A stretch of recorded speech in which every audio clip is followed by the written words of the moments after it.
That's all right. All right, everybody, we're going to get started. I'd like to call the workshop meeting of the Newmarket Town Council to order. And we can begin. Is there a presentation or? I do the Pledge of Allegiance. We're at the next. At the we'll do regular that. meeting. Yeah. I didn't request the thing, so I don't. No, there's no presentation. I'm just Okay. trying to fix this up. Okay.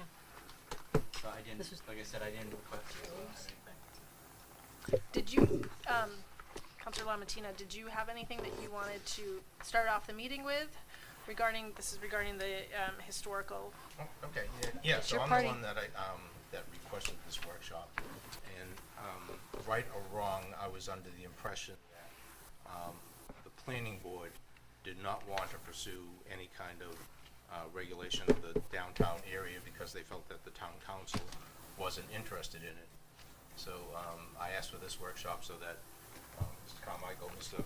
Provost could present their opinion from the historical side, and I'm assuming at the end we will make a recommendation that they go back to the planning board and work with the planning board to come up with something that isn't too burdensome. Great. Then I would invite either Mr. Carmichael or Mr. Provost, whoever wants to speak on behalf of the. And this is not for you. This is for Yeah. the second meeting. So It's very stressful. Okay, I'm John Carmichael, and doing the downtown walking tour, we've done a lot of research on all the buildings within the historic district, and it certainly brought to mind a lot of the changes over the past 200, 300, 400 years. I get a lot of calls at the house from people who have purchased property inside and outside the historic district, and many of the questions is what can they do with their property? And I always refer them to the planning board or the code enforcement officer, but right now, I think as it stands, it's pretty much tear it down, do whatever you want to with it, because there's no teeth in the historic district as it is as far as any regulations. That's why we're here. It would be an absolute shame if something were to happen to the old Smith Federal Building, that tiny little building by the Willie Hotel. My understanding is if someone's going to purchase the property for current use, they can do whatever they want to with the facade. There is no regulation dealing with that. That even was on Chronicle this year as the narrowest building in the state of New Hampshire, and it was built in about 1826 or so.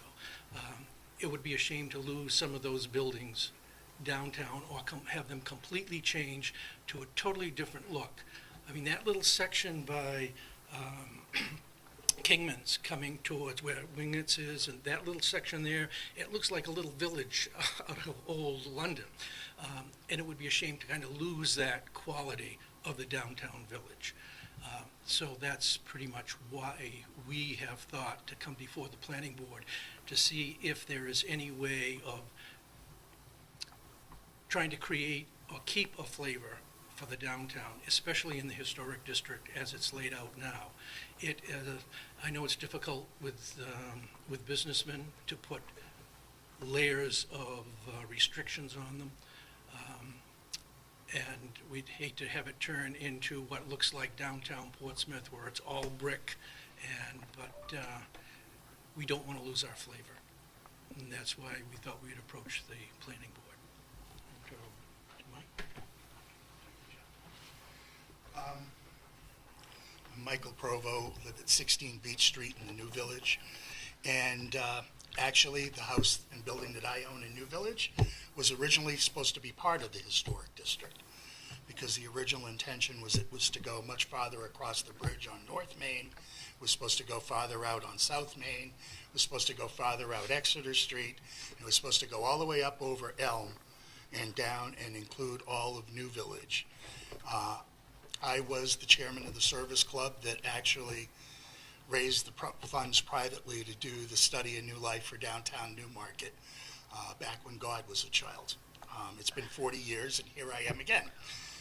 Just to let you know how you establish a historic district, we hired an architectural historian, Richard Candy, out of York, Maine, who inventoried every building in that district, and there is a report on every building that's in that district as to whether it's contributing, what its significance is. In 40 years, I have never seen the planning board refer to that document at any point in time. Once the document was completed, everyone within the district was given their page and the report on their property. And everyone in that district voted. And everyone that was in that district voted, majority rule. That's what moved that whole nomination forward to the state, who then recommended it to the Secretary of the Interior, National Park Service, and that's how we got our district. The town has never accepted that district formally, okay, because they've always been afraid of guidelines. There was one point in time, about probably 15 years ago, that a historic district commission was established. Before that, we had a heritage advisory commission. When people came in who were in the district to the planning department, they were suggested that they go before the heritage advisory committee in order to sort of get their input before they would go to the planning board. 25 years as a Main Street director working in distressed downtowns, some with historic districts, all with historic districts, but some of them had guidelines that were suggested. Other ones were overseen by historic district commissions.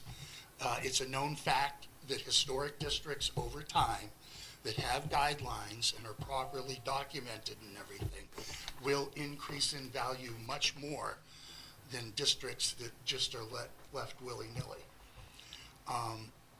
And I've seen Newmarket lose out piece by piece, building by building, project by project. And probably the best example is when they just redid the Masonic building where Cracked Skulls is.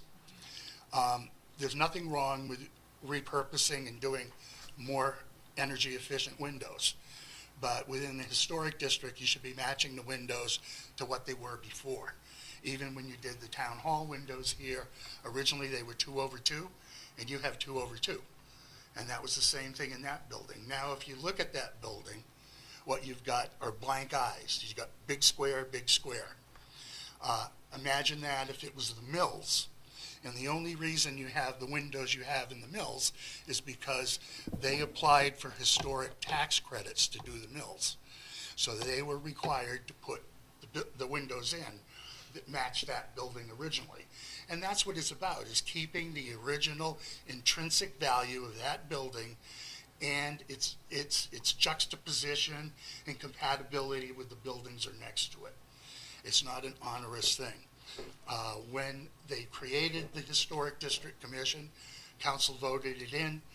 I was appointed to it originally.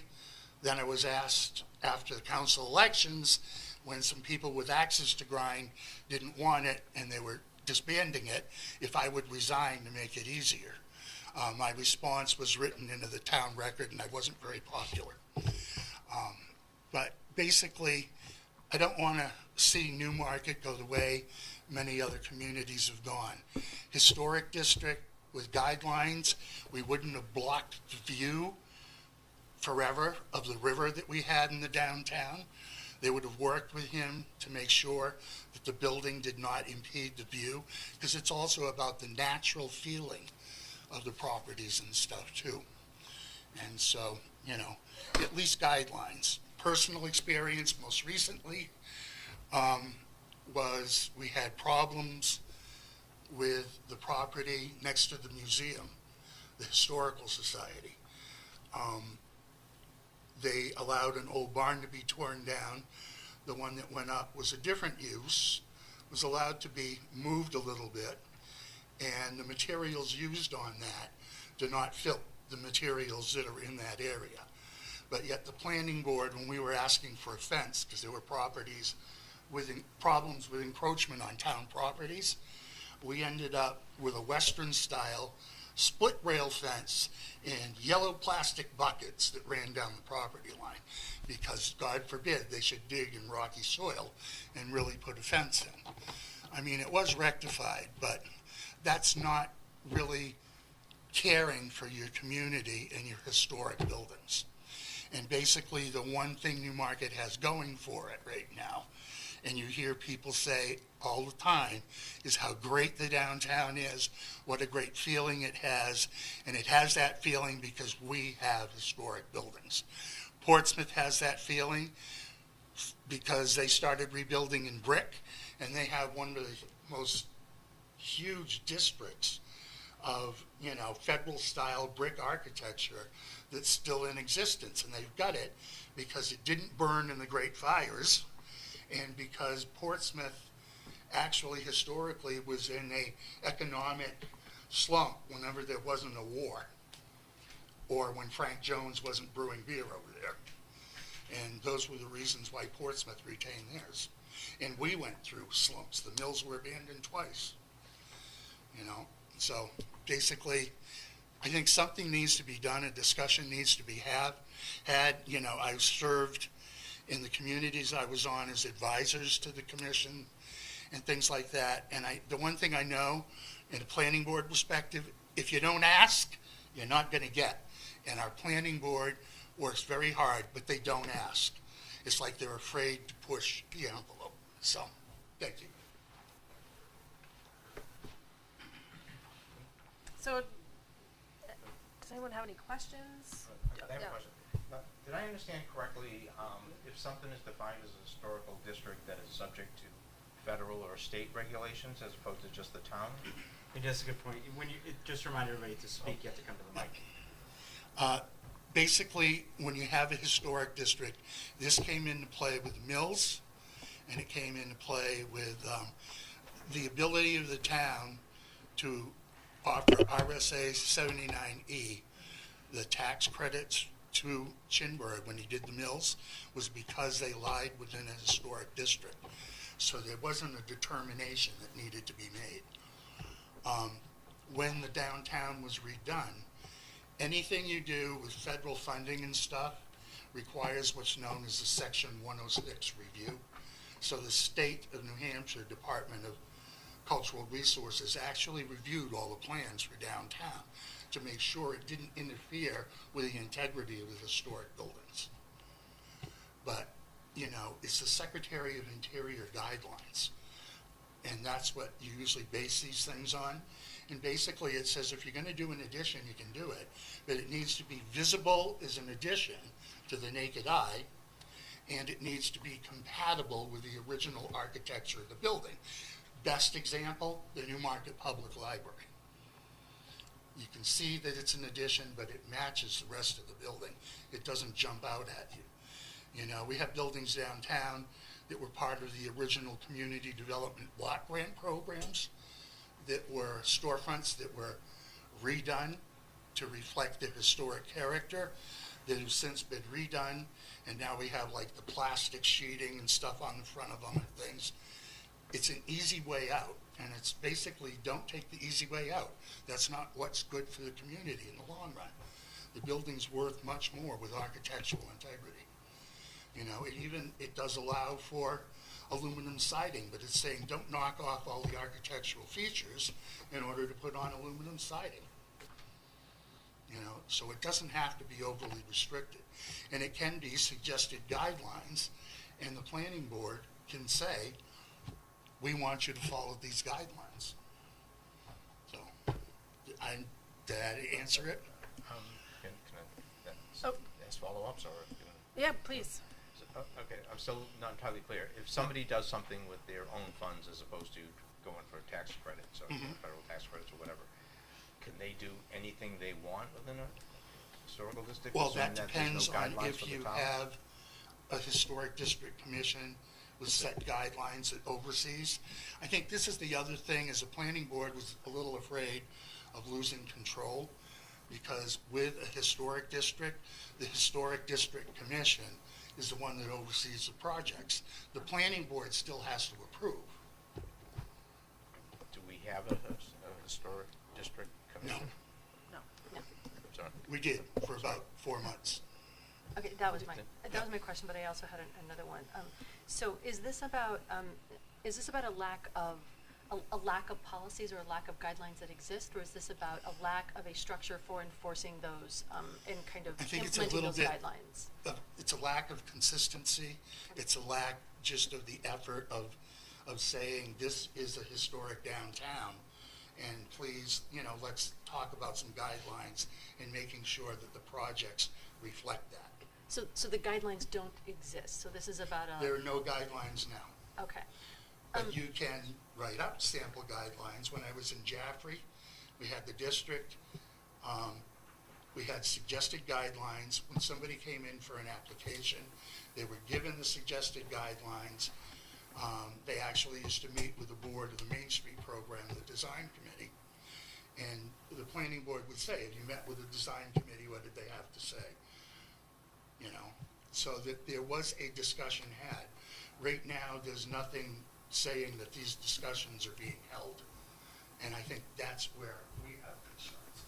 Because if you don't have that discussion, if you don't ask, you're not going to get, So. Did you have a comment? Yeah, just more of a question, and this is playing devil's advocate.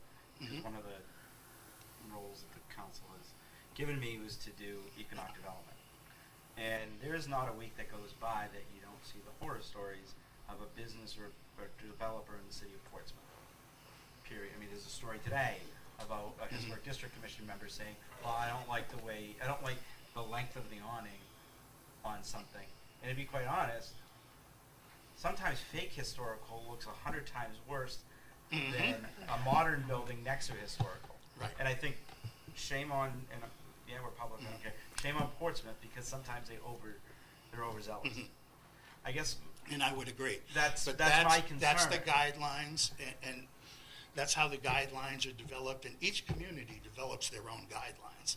So the community has control over that.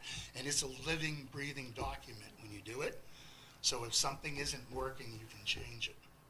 And it's also making very sure that you're appointing people to these positions that are reasonable people that kind of understand,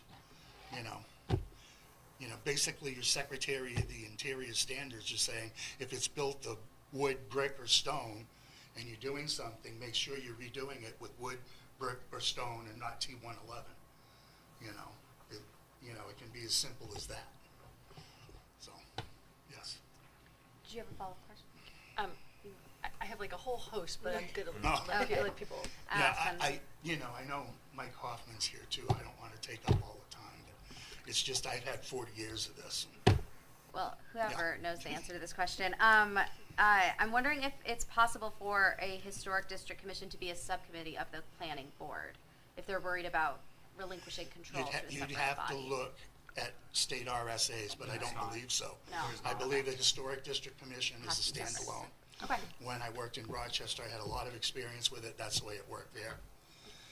And they would have to get approval from the Historic District Commission and then go to the planning board. Gotcha.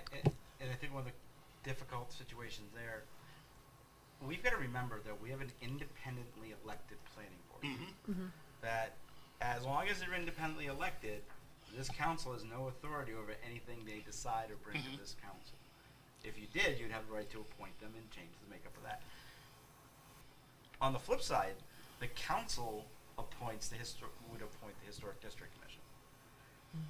So as you can see, there could be some conflict there when you have one board elected doing one thing and one board appointed recommending another. And you do see it. I mean, you see it in other communities. Yeah. But we're one of the last communities of our size with an elected planning board. Most of them are under 4,000. I mean, no council manager form has a elected planning board. So just to keep those things in mind. Thank you. And we certainly have projects now where, like, the Conservation Commission might need to weigh in, along with, and work with the planning board on, any number of projects. So, Councilor Blackstone. Yeah, so as you know, I'm the representative to the planning board. And your proposal was brought up to the town council, and the town council did not enthusiastically endorse it. And if you don't believe me, you can watch the video. And then I brought this to the planning board, and they said, well, what does town council think about it? And they watched the videos too, right? And the planning board, as Steve kind of alluded to, they see their focus as economic development, right? So they say, you know, how can we help people grow this town? Right? And so they believe that if they work within the system and they can improve downtown, they're doing a good job, right? So I think to get up here and demean these people is not appropriate, and I think it's also just counterproductive. So what people are afraid of, as you said yourself, is the awning's 6 inches too long, right? And you're giving us, we have this issue with energy, like, oh, let's all be energy free, right? And, you know, and we're saying, well, that's great, but why? What are we going to do? Right? What is the plan, right? How can we execute? How can we measure, right? So I think if you came to us and said, I want to pass an ordinance, or whatever the word is, that all windows on Main Street have to match the original building. Okay, something like that. I think people can get behind that. The thing that everyone's worried about is this thing you're saying, I just want this great thing. Nobody knows what it is. It's a very amorphous thing you're talking about. And everyone immediately goes to the most negative thing they can think of with respect to that. So you have given us no direction, no specifics, no focus, nothing that we could implement. You're just saying, let's make it great. Please. If I can respond. Yeah. I know time is short. Number one, I did not demean any planning board. I said they work very hard. But I did say if you don't ask, you don't get. There's a big difference there, and I'm going to take umbrage to that remark. When you create a historic district commission, the state of New Hampshire comes in, they're available, they will help develop guidelines and things. We have no guidelines. So, you know, do you want to do it on an ordinance by ordinance basis? I don't know if you've ever seen historic guidelines, but, you know, they're sort of like your planning guidelines for the town. You know, are we going to do this when we've already seen a town council say, yes, we want a historic district, and then they immediately dissolved all the people that were on the Heritage Advisory Committee. They wouldn't reappoint them to the commission. Then they appointed 2 people, and then a few councilors during an election were elected that lived within the district and didn't like the idea. And then all of a sudden there were no district. So, you know, people from our end, after 40 years, believe me, I'm shy and I'm tired of being here. It's been 40 years for me. You know, so we either move forward in working together and, you know, working on a set of suggested guidelines is a beginning. And those are available. You can go to the State Division of Cultural Resources and download them. And you can adapt them for your community. So is your, can I- okay, sorry. Thank you. So I'm trying to like just kind of suss out what things exist and what don't, and what structures are here and what aren't. So forgive me for all the kind of weedy little follow-up questions. So there are some I think there are some historic sort of preservation recommendations or guidelines, or there's some language sort of in the Newmarket Town Master Plan. Does that suffice as a foundation? I mean, it sounds like it doesn't, but I'm trying to educate myself as to like, what is it that would like when we're talking about sort of guidelines, like what is it that we would need that would need to be an adjunct to some of these things that seem like they're in place? It's a basis for discussion. I think what I'd like to point out is within the historic district, if a project comes in that's within that district, there's a written report already available on what's important on that building. And what I'm asking is, does our planning board review that and discuss that with the person that's proposing the project? Okay, that's already kind of inherent in the ordinances. It's already in existence, and there is language there about historic preservation, but if you don't bring it up, okay, you're not going to be able to have the discussion. And then property owner does what they want. And economic development is not necessarily the cheapest way out is best for the community either. The mills are worth much more because they were done to the Secretary of Interior standards and they're taxed at a higher rate than if it was just whatever they wanted to do in there. Yes, please. So, well, first of all, so part of the concern here is that the planning board is not always following checking in with people when they come up with something like, hey, I want to build this. They're not asking, well, how does it fit in with the historical society, with guidelines already? That's part of the problem, correct? Well, watching, not everyone, but a lot of the planning board things over the years, I very, very seldom see historic discussions on properties, okay? And sometimes when it is, it gets, you know, it's not really a good result in the end. Okay. And as far as the guidelines go, where would we start with that? Would we first have to make the decision to have the historical district and then go with the guidelines, or make the guidelines and then use that as the basic? The best way to go is that's what the New Hampshire Division of Historical Resources is for.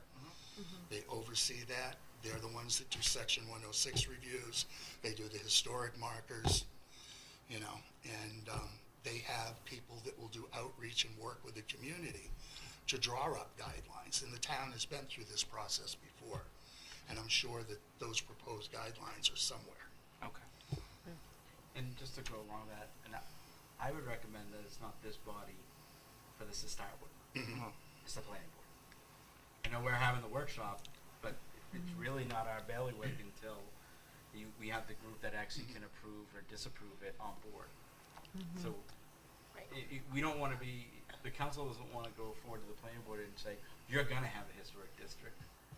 And then they can override things and it just gets into a larger fight. You know, maybe the place to start is reestablishing the Heritage Advisory Committee. Okay, because that's where it all came from before. But in doing that, you may have people that are gun shy of that because the town's been down that road before. So. I've watched some of those meetings. Yes. Yeah. Yeah. It's good entertainment. Or to start with this. My son used to call it the circus. And I do want to just say that this is to Councillor Blackstone's point about the council's reaction to the letter that was sent. And that was really without any context either. So yeah, maybe we had a gut reaction that evening when we had a brief conversation about it. But I don't think that we had this level of information, which is why we're having the workshop. And I think that it's helpful to have that. So, and just to add to what Councillor Weinstein said, I think as I recall, sort of the conversation was around exactly kind of what Manager Fournier had expressed, and that is that the council thought that this really needed to originate with the planning board, and so what it sounds like here is that there needs to be just additional. It needs to be additional conversation and an opportunity to get additional clarity just around what are the right steps forward, and how do we put together, a process in place? So I don't think it was the intent of the council, or certainly wasn't my intent, to say we're not gonna do this. It's on the planning board, and I'm certainly that the planning board's intent was not to say, well, we're not gonna do this until we hear from the town council.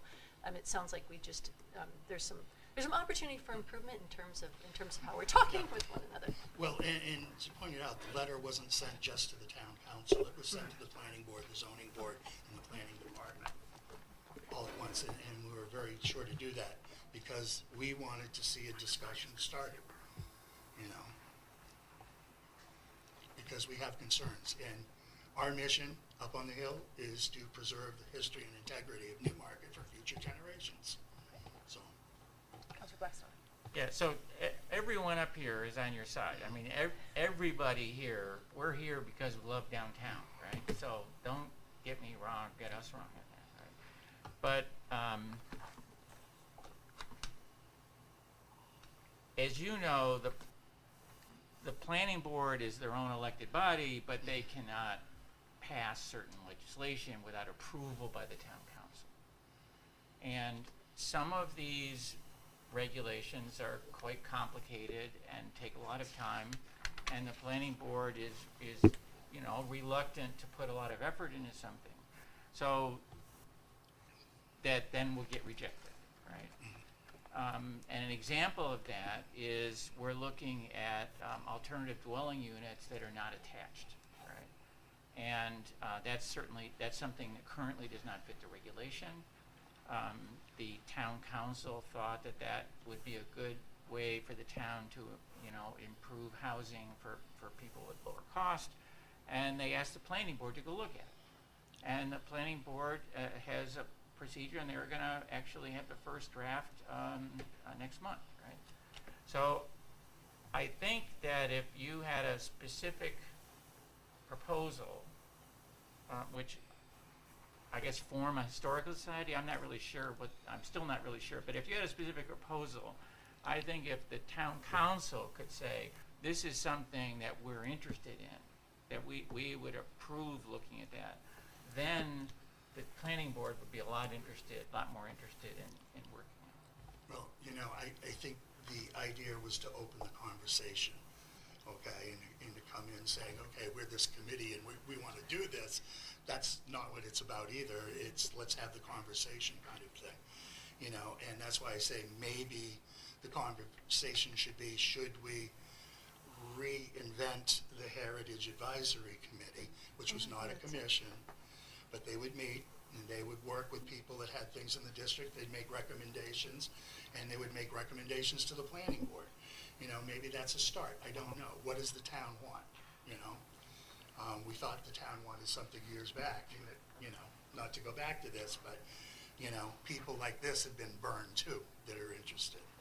So it's not just the planning board that feels a little bit, we're not going to spend the time doing this if we're not going to get supported or whatever. So, we've all been around that wheel before. So, and Mike, I'd like you to be able to. I'm not a town resident, but I am a member of, and actually on the board of the Historic Association. I'm not sure if that makes any difference, but I can also write a letter at some other point. You can usually ask if there's no objection from the council, do you mind a non-resident to speak? I see no objection, so He's someone who has a ton of experience Right. working. Yeah, I just don't want to step on any toes. But you also can't, you got to speak at the mic. Just don't want to mess up any point of order. So my concern, and for those who know me, I'm Mike Hoffman. I have a number of buildings in the historic district. I'm a firm believer in some regulations, but with everything there needs to be balance. The Heritage Commission in 2005 got a little heavy-handed, and that's why it went away. So what we need are regulations that 95% of people want to do. But there's always that 2% club that want to build the smallest building or the cheapest building or get the most return on investment. And don't really care about Newmarket. And in some cases, they don't live in town, they don't live in the state. Sometimes they may not even have been to Newmarket in 4 or 5 years. So it's what 95% of people would do anyway. What the concern is in a number of projects is they don't go before the planning board and they meet all zoning. We do in our zoning ordinance have a historic district overlay district, and we have a purpose, but we don't have any requirements at all. So that's writing our zoning. So that could be administered by the code enforcement officer. If it's thou shalt have shutters, then thou shalt have shutters. It's a yes, no, and it doesn't have to be another committee. So that's I think probably the easiest thing is to maybe potentially look at some of our zoning regulations and add something into there. Certainly the master plan did identify the need for it, and the National Park Service has done a pretty comprehensive study on historic district districts, and those who have regulations and preserve them see much greater economic growth. It's just it's a lot of people look at the historical district and say that that's going to cost a lot of money and that's going to cause a lot of problems. And they don't have to. They actually, well, we saw what happened in the last 20 years in downtown Newmarket. Eric Chinberg, he said he came to Newmarket because he could see it was going in the right direction. And so that's what we wanted to continue, is to go in the right direction. And with an attractive downtown, we attract more people, and the businesses thrive, and the buildings become more valuable, and we become a destination. So I just think it's probably important that we have something. The master plan identified it. The zoning ordinance says we have it, just doesn't have any regulations. And most of the regulations could be so simple that it would be administered by the code enforcement officer. Or it could be the next step, and you do create some commission to advise the planning board. But again, not all projects will go before the planning board. If there's no change of use or expansion of use, it does not have to go to site plan review. So somebody could tear down the Kennebunk Savings Bank building and then rebuild a green glass building, and that would be legal with absolutely nothing we could do about it. So that's the concern, is not all projects go to the planning board. Thank you. Thank you. Bart, I don't know if you, as a For those counselors who have not met Bart McDonough, our Community Development Director. I don't know if you have anything to add. Yeah. So I can think of Bart McDonough, Town Director, Planning and Community Development. I have a real easy, low-hanging fruit right now that we can probably do administratively right now. And during a site plan application subdivision, we can add an item as your house or your property in a historical property. And it'll identify it. And so it comes up during site plan review. And the planning board is like, oh, this is under this overlay districts. Let's be a little more mindful, potentially. So, so that's something that we can do right away to start the conversation. Still there's no guidelines or anything, but again, planning board can ask for some conditions of approval. So, just something I just thought of through this conversation. Overall, in my personal opinion, it's all about, I would say, things change, life changes, but also we have to honor the past. So how do you incorporate both modern architecture and preserve the past? Is there a happy medium? And maybe some of them, the buildings may need to be preserved a little more, or need to be designed a little more mindfully than others. So I think there is an approach that everyone can be happy with, for the most part. So that's my opinion of it. It's like, how do you honor the past, but also not stop progress? Who would have thought 20 years ago that mid-century modern would be something we want to save? The 70s, yeah. That's a good point. Any other questions or comments? Well, to wrap it up. Yeah.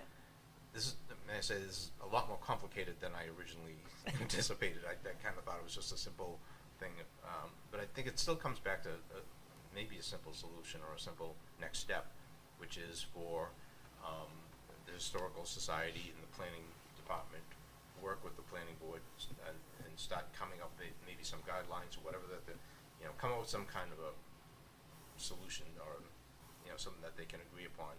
And for the town council to let the planning board know that the council would be in favor of reviewing some kind of guidelines should they come to us. My only thing, and this is not for this one, but for everyone. Do not put the cart before the horse by voting before an issue comes up. That's what we keep saying, that the planning board's gun shy, so the council has to vote beforehand. And that's not the role of the council. The council's there as the final arbiter for the town. It's not to say we vote yes, go fix it. I didn't say we I know yes that, but I at just the want end to. that But there's many times today we've heard everything sort of that way. But we got to make sure that the council is the final arbiter, and that just because something the council says go look at it doesn't mean it's going to be approved at the end. Yeah, I think that's fully understood. Bart McDonough, Planning Director. Just want to clarify on a couple processes. So if it's under site plan or subdivision regulations, that is under the purview totally of the planning board. So there could be design guidelines in there that town council wouldn't have any say over. If it's an ordinance change, that's where town council has final say. So just to clarify the process. So the planning board could, in theory, create, and again, and I understand that not every project has a review, but they could enact historical guidelines under the site plan review? Yeah, so under site plan review it could, but if the code enforcement's going to, if you want to catch those projects, those smaller projects, that will have to be an ordinance change. Okay. Yeah. And Yeah, sorry. so to Mike's point about the fact that not a lot of these projects don't come into the planning board, and I think Mr. Hoffman, you were recommending some some adaptations or changes to the zoning. Right? Is that right? So to sort of that would be then the kind of the lever to add some of this layer of of historical preservation kind of guidelines by building it into zoning, so that and then if in that instance, then that would be that would be the final say, because they. Correct. So I think if you want to catch all, you put it in the zoning. Okay. If you want to catch every single project, the only time your planning board will only see site plan, those applications that qualify for site plan subdivision, and then you're gonna miss those smaller projects. I think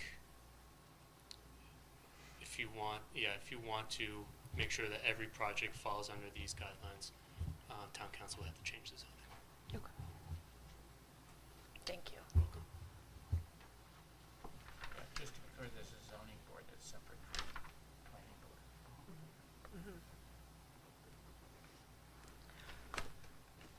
Mr. Payback. I would just say I hear the frustration from different communities or parts of our community that have tried to do things over many, many years. I can't think of a good solution because the town council is constantly changing. Whatever I support now, my term ends in March, April. I'm not counting or anything. No, I'm just kidding. And so who knows who's going to come next and what their priorities are going to be. And so I think that some of it's just the nature of politics and government, and that is unpleasant. And I don't have a solution to that. I will say I live in a 1900 home that I wish had some regulation so the owner prior to me hadn't ripped out some historic elements to it. So I definitely am interested in seeing our community preserve that in any way that we can. I think it's, as was said, part of what people love about Newmarket is people always say it's so cute, and cute is historic. That's what people are talking about. I think that we have a responsibility as a historic town to be stewards of that history. That's all. Thank you. Oh, that's a nice wrap up. Thank you. I really appreciate you all taking the time to come and educate us about the historical district options and zoning options that we have in front of us, and I hope that we can continue this conversation. Like Councilor Lematina said, it is not we're not going to make some sort of a quick decision this evening, but I think it's starting the conversation for sure, and we can talk more. The council can talk more about how we proceed. So, thank you. Thank you so much for coming. Thank you.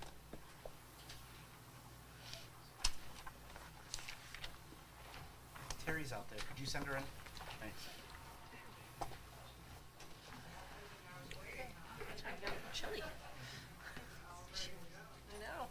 I forgot what cold felt like. No, technically, you're asking for the website order. It's To make a motion to go into non-public. You can do non-public. Okay. You gotta wait. You gotta go into non-public and get people out. Hold on. You have 3 minutes. So No. That's even better, right? That's all you want. is it okay? Oh, wait, that's an hour.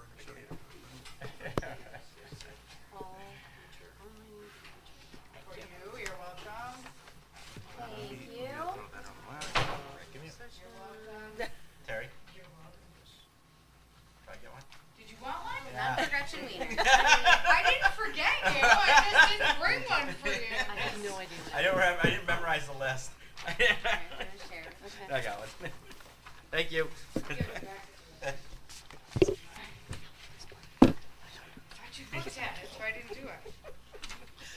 I will call the meeting to order, and I would accept a motion to enter into non-public under RSA. I'm gonna say it slow. 91A colon 3 Roman numeral 2D. The consideration of the acquisition, sale, or lease of real or personal property. So moved. Second. What when you roll call vote? Oh, sorry, you do. You need- Sorry, okay. And hold on too. I gotta get you off TV. Oh, thank you.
welcome everyone to the July 20th meeting of the Newmarket Town Council. And if you could please stand to say the Pledge of Allegiance. I pledge allegiance to the flag of the United States of America and to the republic for which it stands, one nation, under God, indivisible, with liberty and justice for all.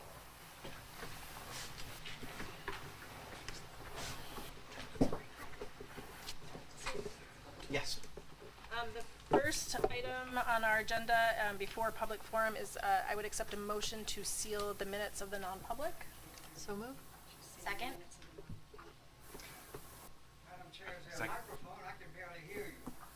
We will try to speak up. The microphones are really for the cameras. For recording. Yeah, me too, thank you. And just to remind the public, if you want to speak, you need to be on microphone as well. Yeah, so you'll just, one at a time, come up, say your name, what street you're on, and you say your bit. I will explain that shortly. Sorry. But until then, did we make our motion? We did. Okay. If you could call the roll, please. Council Brayback? Aye. Council Lamatina? Aye. Council White? Aye. Council Blackstone? Aye. Council Ward? Aye. Council Connolly? Aye. Council Weinstein? Aye. Motion passes 7-0. The next item that we have on our agenda is for public forum, and we have what appears to be a full house this evening. So I just want to remind people of a few of the rules around speaking at the town council meetings. So people have a 3-minute limit. You do come up to the microphone. You would say your name and address. Only Newmarket residents are permitted to speak at, or are invited to speak at a Newmarket Town Council meeting. So, so you do need to be a Newmarket resident. And with that, I will open. Just one other item. It's not a back and forth. Yep. It's only comments. We do not answer questions during that time.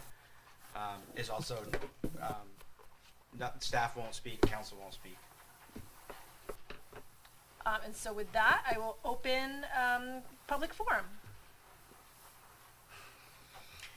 Thank you, Madam Chair and honorable counselors. My name is Ellen Reed. I live at 283 Great Bay Woods. I am currently serving as the chair of the Environment and Energy Advisory Council, and just for full disclosure, I'm also one of the state representatives.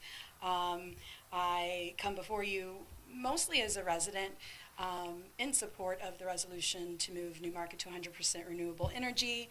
I will not belabor the points that I have both emailed and mentioned in the past, except to say that if a resolution or a commitment were not necessary to start the process of moving us in the right direction, then we would have already been moving in that direction, but we do not have a comprehensive energy plan. We have not taken significant steps. Certainly things like LED light bulbs are good, but not significant steps to move us into the future. And it's not as if we didn't know that this has been a problem for many decades. So with that, all I will say is that I have a petition signed by 166 Newmarket residents. I did vet the addresses of these. There are 145 that are vetted addresses of Newmarket residents. The other 22, I know that they live in Newmarket, but I didn't have an address. So with that, I'd like to approach and have you all accept these petitions, if that's all right. Yes.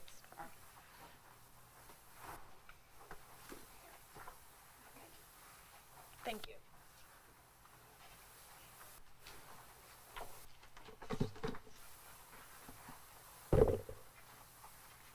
Please. This is working? It's just for recording. It's not going to amplify your voice. Oh. Well, can you hear me? Yep. Yes. Good. All right. My name is Henry Smith. I've been a Newmarket resident for 6 years now, and I live on Bennett Way. I would like to, I want to thank you, the town council, for the service you're rendering to our town. It takes lots of time, energy, and thought, and my best guess is you're not doing it for the money. Okay. I don't have to point out to us the extreme weather conditions our planet has been experiencing in the last quite a number of years. And today, this very day, as we sit here and stand here. So I'd like to make a statement regarding the resolution or the petition regarding renewable energy and Newmarket. It is my strong conviction that climate change poses a serious threat to our existence as human beings here in Newmarket and across the universal landscape, and poses a serious threat to the health of our planet. Therefore, I strongly encourage you of our town council to support and pass a resolution before you this evening as stated. Thank you very much. Thank you.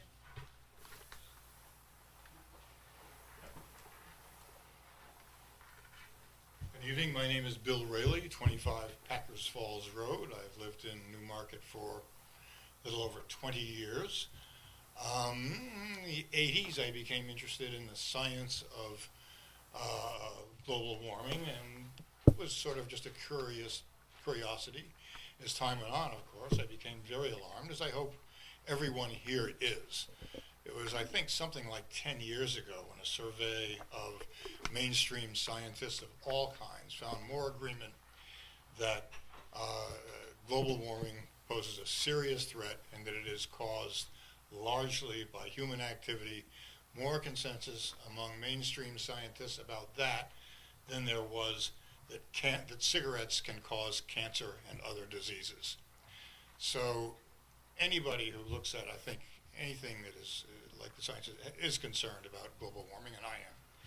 And I have grandkids, and so I realize that the idea of becoming carbon neutral is an overwhelming notion for any town, and towns who claim to have done it probably haven't. But every step in the right direction is an important step in the right direction, I believe. Not so much for me, but for my grandkids. Maybe me 10 years from now, but I'll be 90 and it probably won't matter much. But certainly my kids and grandkids, it will matter a lot. So I hope that the town supports this resolution that these good people have put together, and we get together some committees and make some things happen. Thank you. Thank you.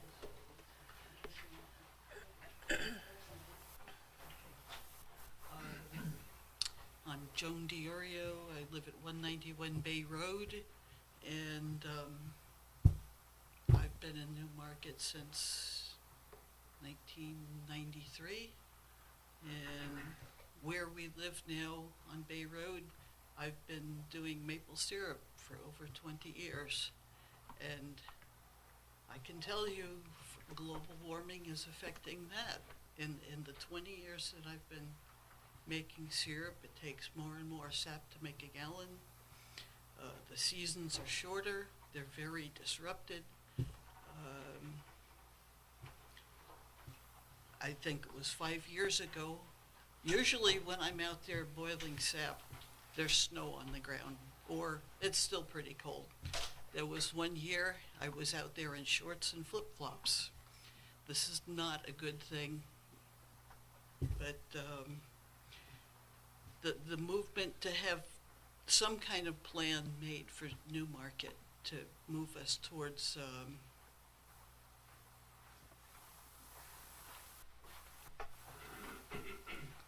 energy efficiency and getting away from fossil fuels, it's really something that has to be done, and I hope that you will all vote for it.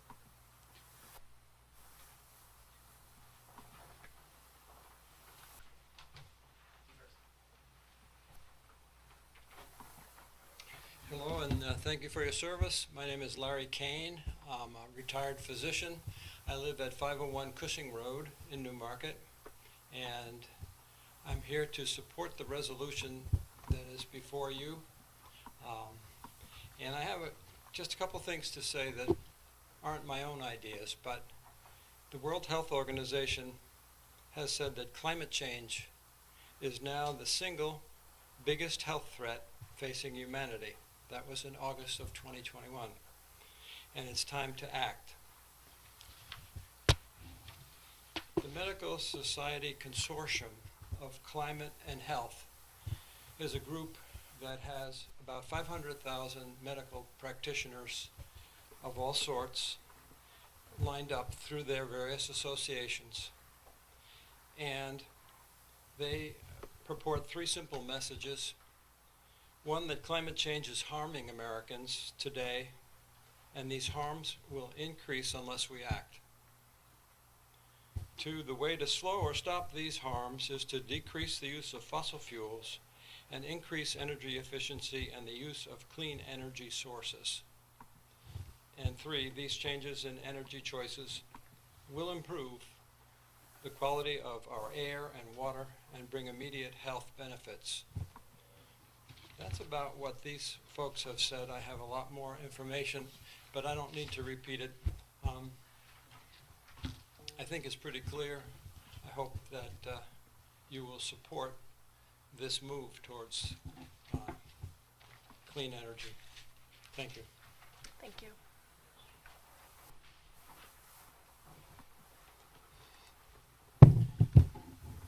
Hello, my name is Rocky Dietrich. I live at 9E River Street, apartment E24, Newmarket. And continuing in the spirit of the previous speakers in support of this movement, I would simply like to read part of the New Hampshire State Constitution as we consider what's on the stake tonight. Article 38 reads that we are, quote, that we are charged with a, quote, a frequent recurrence to the fundamental principles of the Constitution and a constant adherence to justice, moderation, temperance, industry, frugality, and all the social virtues are indispensably necessary to preserve the blessings of liberty and good government.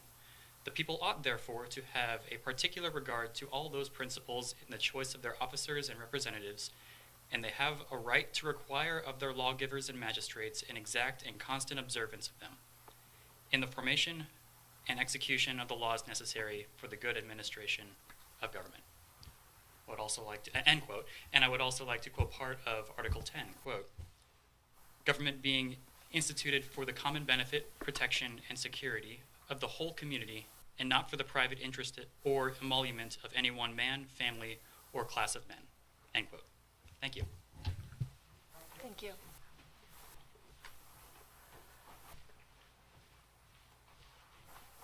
Hello, my name is Emily Jones. I live at 631 Bennett Way, and I stated my support for the resolution last time I was here. But two things have really come up for me since then.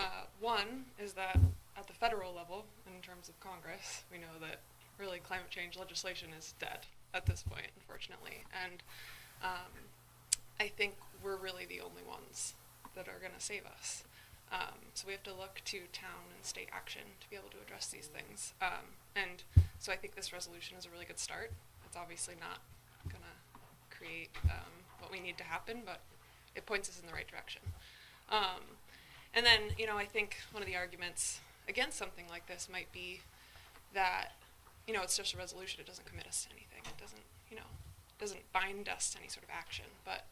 And also that it might be unrealistic. I've heard that. I was talking with my friend about it this morning, and she was like, it just seems unrealistic that we're going to get there by 2030. And maybe it is. I don't know. But I work for a startup, and they always tell us that we should set ambitious goals, set maybe even unrealistic goals. And if we fall short, at least we've accomplished something, you know, that's meaningful anyway. And so I think that that sort of is a reason to support something like this as well. You know, because I think that even if we fall short, what we do matters. So thank you very much. Thank you.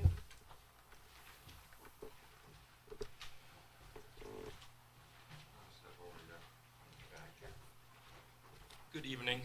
My name is Sönke Dornblut. I live at 351 Wadley Falls Road. I'm here, just like all the previous speakers, to urge you to pass Resolution 37.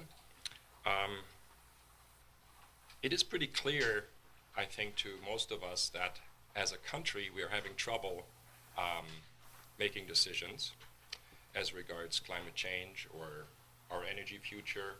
What will our planet look like? What does our country look like in 10, 15 years? We don't know. But together here, as a town, we can act. Together here, as individuals through our town council, and we can move toward change, and we can state a vision for what we would like our town to feel like, be like, and how it is driven, how we, where we source our energy, and how we live together. I think this resolution puts us on that path toward having a vision for how we live together in the next 10, 15 years, and how we get there. So I would urge you to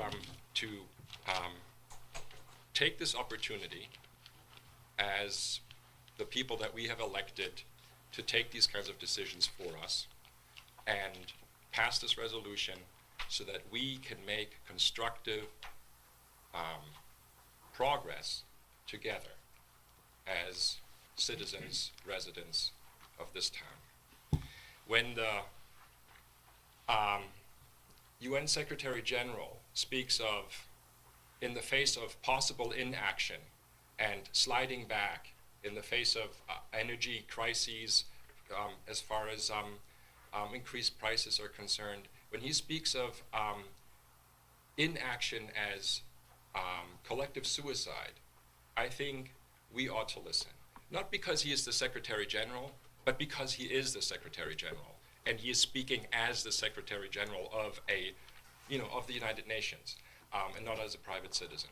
So thank you for your time, and thank you for your service. I hope you see it in your hearts to pass this resolution and make some progress for us. Thank you. Thank you.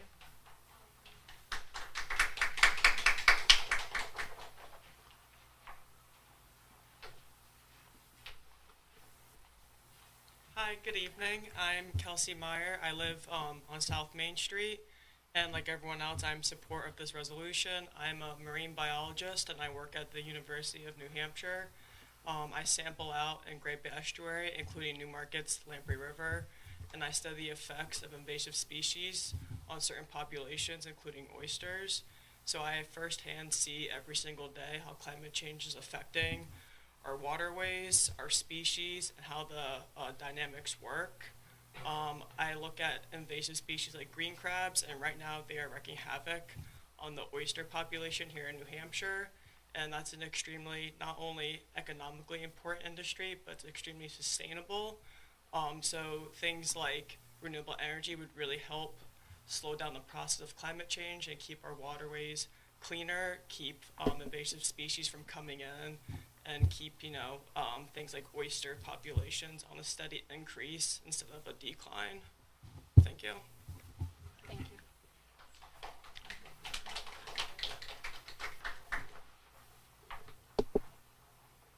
Anyone else wish to speak? Hi, my name is Aowen Kendall. I live at 90 River Street. I'm a graduate student at UNH. Studying geothermal energy, and I can tell you that obviously this is very important, but I think you all know that already. What I really want to say is that yes, this is only a resolution, but it's a very important first step.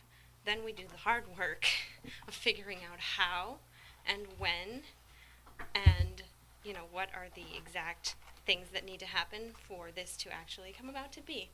But I do think that as a resolution, this stands as the very important first step, because without it, it's much less likely that that will be on people's radar, or at least that it would be a priority.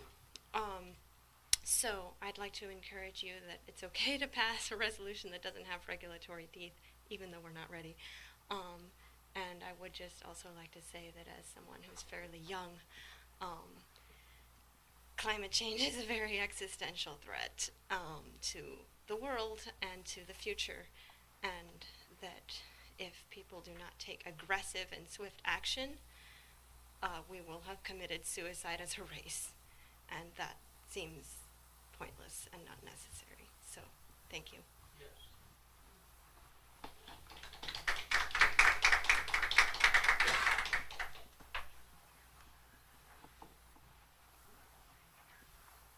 Good evening. My name is Matt Van Buren. I live at 7 North Main Street.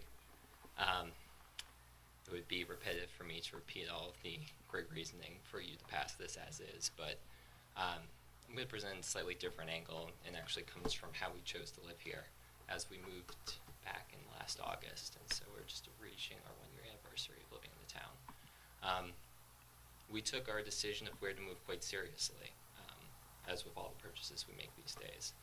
And so I was looking very closely at living in a place that would have good air quality, good water quality, for a town that was well organized, which is very clear from the website. It's like this town really has its stuff together. And I was especially encouraged by how well organized and how motivated the town seemed to be on sustainability.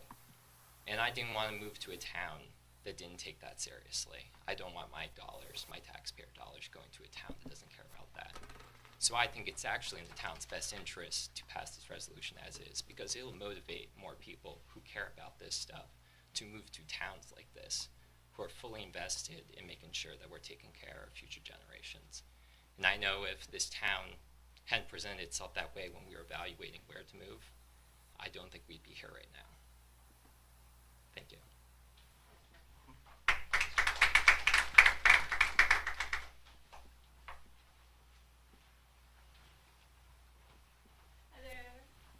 My name is Amelia Thompson. I live at 2J Salmon Street, and I don't like public speaking, but I feel like this is a big enough issue to say something. I think we can all read the writing on the wall that climate change is a big threat, and that probably eventually this town council will pass a 100% renewable resolution. I hope it's tonight. I really do, and I hope that it passes as written. But my background is I used to work in the solar industry in marketing, and now I'm a gardener. So this is very important to me. And I used to live in Minnesota. I saw solar arrays go up in 2 years, like wide fields. It's not, I mean, some of the logistics are difficult if one person is working on it, but there are already logistical teams set up throughout New Hampshire. All I had to do was Google, 100% renewable goals, and there are already these organizations set up to help us. So it's not just like, this big wall as soon as you pass the resolution. It's impossible to get over the wall. Nah. There's financing help, there are grants, there are rebates, and it's an accomplishable task. That's what I want to say. Thank you.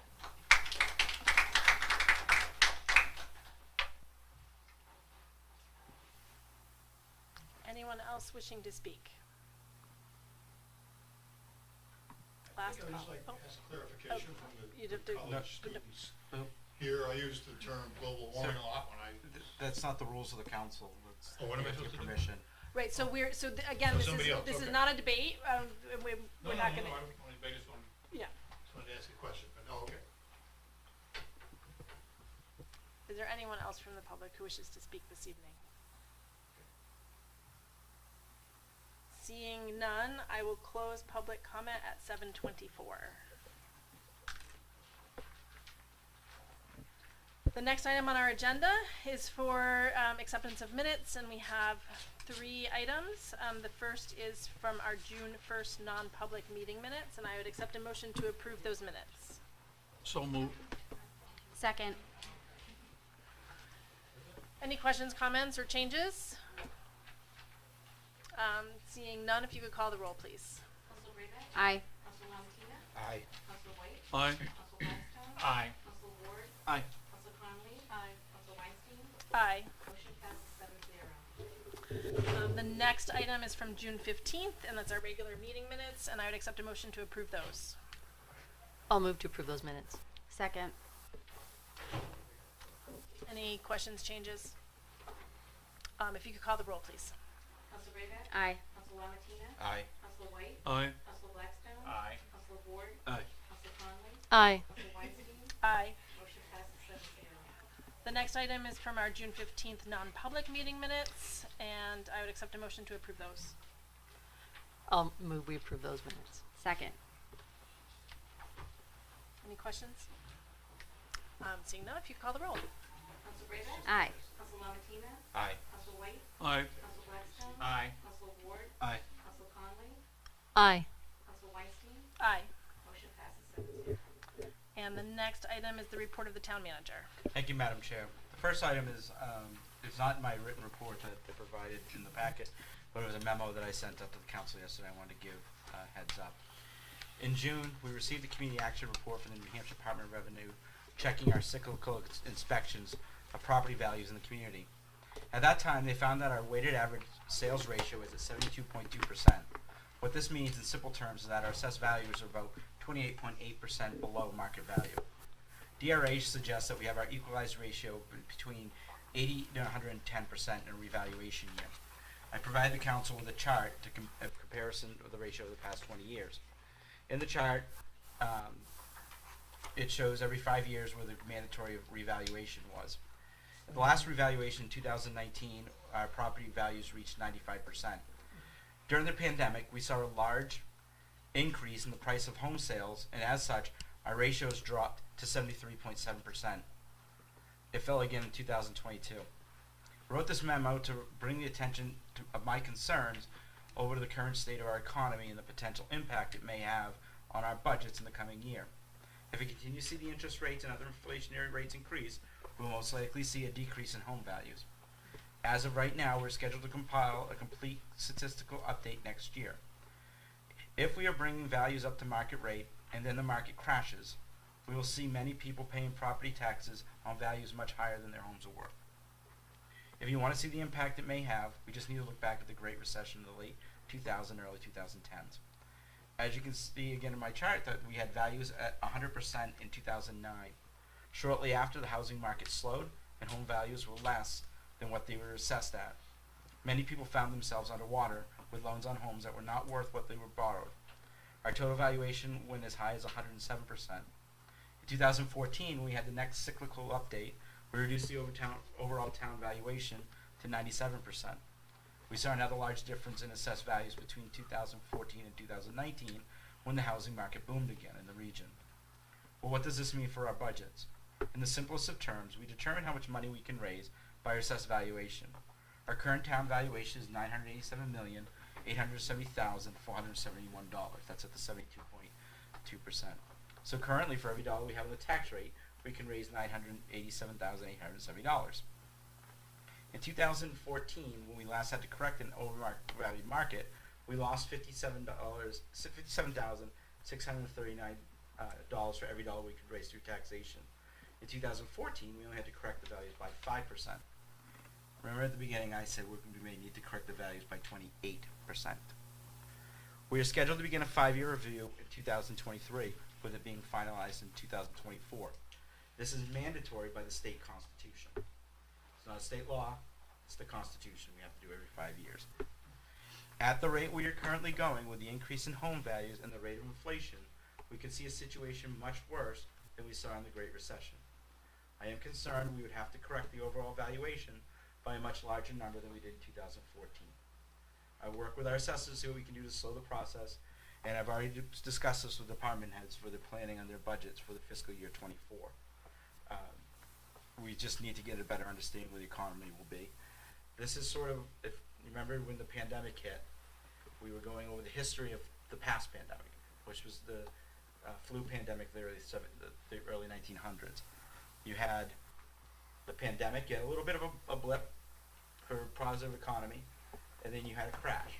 Then you went back up, and then you had the big crash of the Great Depression. Those are my concerns. I'm not saying we're going to be there because there's much more regulatory things in there, but we're just seeing the inflationary rates going so high that it can't keep going. We're seeing it with oil. We're seeing it with utilities. We went out for electricity bid.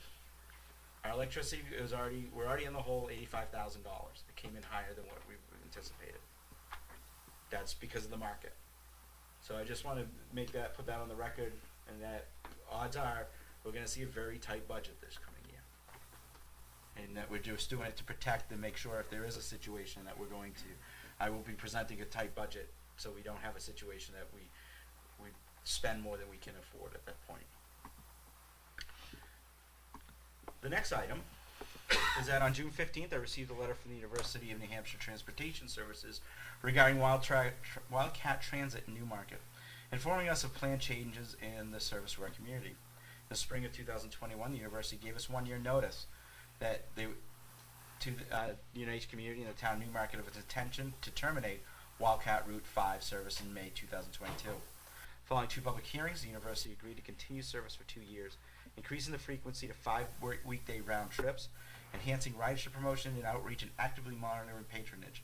Unfortunately, ridership results of the past academic year have shown further deterioration in the average number of riders per trip down. Based on this year's observed ridership and subsequent April 2022 Transportation Policy Committee discussion and consensus, the university is announcing its decision to end Wildcat Transit Newmarket service after the spring 2023 academic season. They did not arrive at this decision lightly. They provided Wildcat Transit Route 5 service to Newmarket for over 35 years. Ridership peaked in the early 2010s before the recent student housing boom in Durham, during which over 2,500 near-campus beds were added. The student housing increase in Durham, along with the change in demographics and housing prices in Newmarket, has resulted in a steady and steep decline in transit ridership between Newmarket and Durham over the past 10 years. In the academic year 2011-12, 70,000 trips were made on that route. By 2019-20, pre-COVID, that declined to just over 15,000. During the current academic year, it was at 4,000. The Transportation Policy Committee closely monitors ridership and establishes a benchmark of 14 passengers per round trip. With even the recent adjustments, real-time information services, and route efficiencies, it declined to an average of less than 6. This ridership and operational realities are not fiscally or environmentally sustainable. The university must focus its limited transportation resources on boosting the reliability of the highly utilized campus connector system with Portsmouth and Dover. Again, it will continue for the next academic year at the current level of 5 trips a day, Monday through Friday, until May 17, 2023. In addition, as you already know, that we have already reduced Coast as well due to lack of drivers and funding on their situation. So public transit is slowly dwindling in our municipality. I am pleased to announce that I was appointed Lindsay Butler as a new town engineer. Ms. Butler is currently serving as the town engineer in Salem, New Hampshire, where she manages the MS4 program, capital projects, and assists departments with capital planning. Previously worked with Wright Pierce of Portsmouth, where she worked with numerous municipalities on projects, including the Lumberland Creek Bridge in Newmarket. So we do have a relationship with her. She is currently a resident of Stratham, and she will begin in late August. I am happy to say that for the Tucker Well easement, that the Board of Tax and Land Appeals determined that the easement we are taking from Mr. McClellan out there for Tucker Well development was far less than $285,000 he was looking for. The board determined that it would be for $20,000 for the cost of the easement. This is more than the $3,100 that an independent appraiser determined the value when we began the taking process, but it is less than the $25,000 we initially offered before the process. He still has legal remedies that he could seek, but that's where we are right now. And the project is moving forward with the Tucker Well development. I have received a proposal renewal agreement for our franchise agreement with Comcast. This agreement allows Comcast to provide cable television services to the community for a period of 10 years. I've asked our telecommunications attorney to look at it, and we'll have more information in the near future. So this is just an example of another project that I'll be working on coming up, as well as the possibility of having a second provider. They're now slowly coming in from other areas to provide cable and internet services from other companies. So I would not be surprised with the next year we would see another one. This would be a third one in addition to Fidium? Fidium and yeah, possibly one that's called Breezeline. And that's all I have tonight, Madam Chair. Thank you. Any questions or comments? Councilor Blackstone. I would just like to say a few things. So in contrast to what we see nightly on television, I'd just like to point out that motor vehicle stops have doubled, but arrests have declined. And that to me is an example of community policing. I mean, we hear on TV, oh, they're like stopping everybody and arresting everybody. That sounds to me like a terrific solution. I'd also like to just thank the department for the total nitrogen going into Lamprey River. I know this was a major accomplishment, and that's something we're continuing to work on. That's really great. I was wondering, have we replaced the guy who was running the waste treatment facility? I thought we lost somebody there. Nope. Sean's still here. I misunderstood. He's sitting right there. And then I wanted to just say improving the accessibility of the library was also a great thing. I go to the library a lot. I mostly go to the children's section with my granddaughter, but it's a great resource. Thank you. Any other questions, comments on the town administrator or town manager's report or the monthly report, department monthly reports? Seeing none, although I do want to comment, I did enjoy the picture of Officer Stevens holding the alligator. I remember when that happened, and it was a nice blast from the past. So,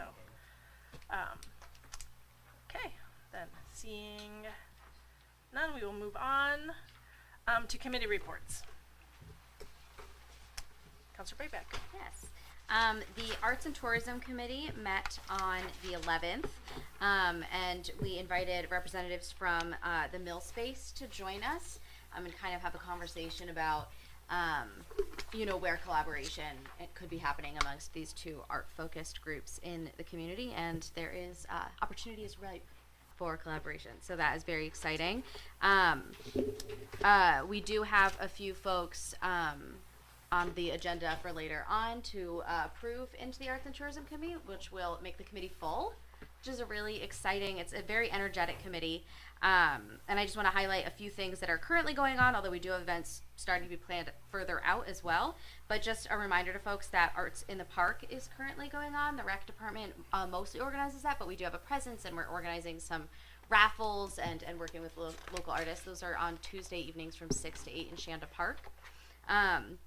And then also that the Backyard Bash is taking place on August 5th at 5 o'clock, and that is a huge event with many, many players, one of whom is Arts and Tourism, and I hope that everyone will be there. Thank you. All right. Budget Committee met on June 27th. We had a talk with our new interim superintendent, Tom Allen, to talk about the school a bit. He said the turnover at the school has managed to remain low, that there's still confidence in the school despite some of the leadership changes that have happened. So, let's see. There is the possibility of extending the USDA food services waivers into the fiscal year of 2023, which would provide more free meals for students, but even when those end, the qualifications to apply for free food grants is expanded a bit, so people can still apply if they think they need some more free food in the future. If those waivers go out, you can apply, and your kid will still get something to eat. Yeah, that was pretty much it. It was a quick meeting. Great. Thank you. Councilor Blackstone. So the planning board met. We had the presentation on the new impact fees and water rights, and they were very impressed by that, and they voted to endorse it to the town council. We had a presentation by Quelltech Wireless. They want to put an antenna on the town water tower. So the town water tower, it turns out, is loaded with antennas. Is it a profit center? Yes, I thought, whoa, we actually make money on this water tower. Yes, we do. Yeah, and it sounds like we might be getting more antennas. Yeah. We also have antennas on behind the fire station as well. Ah, yeah. Then the Railroad Street, the building right here just over the bridge, that's going through. He's trying to get funding for that from New Hampshire Invest, which is a big DARPA program or whatever it is. Because he's trying to build this as workforce housing. He wants to rent a 2-bedroom apartment for $1,800 a month, and he said there's no way you could build that in today's market. You need subsidies.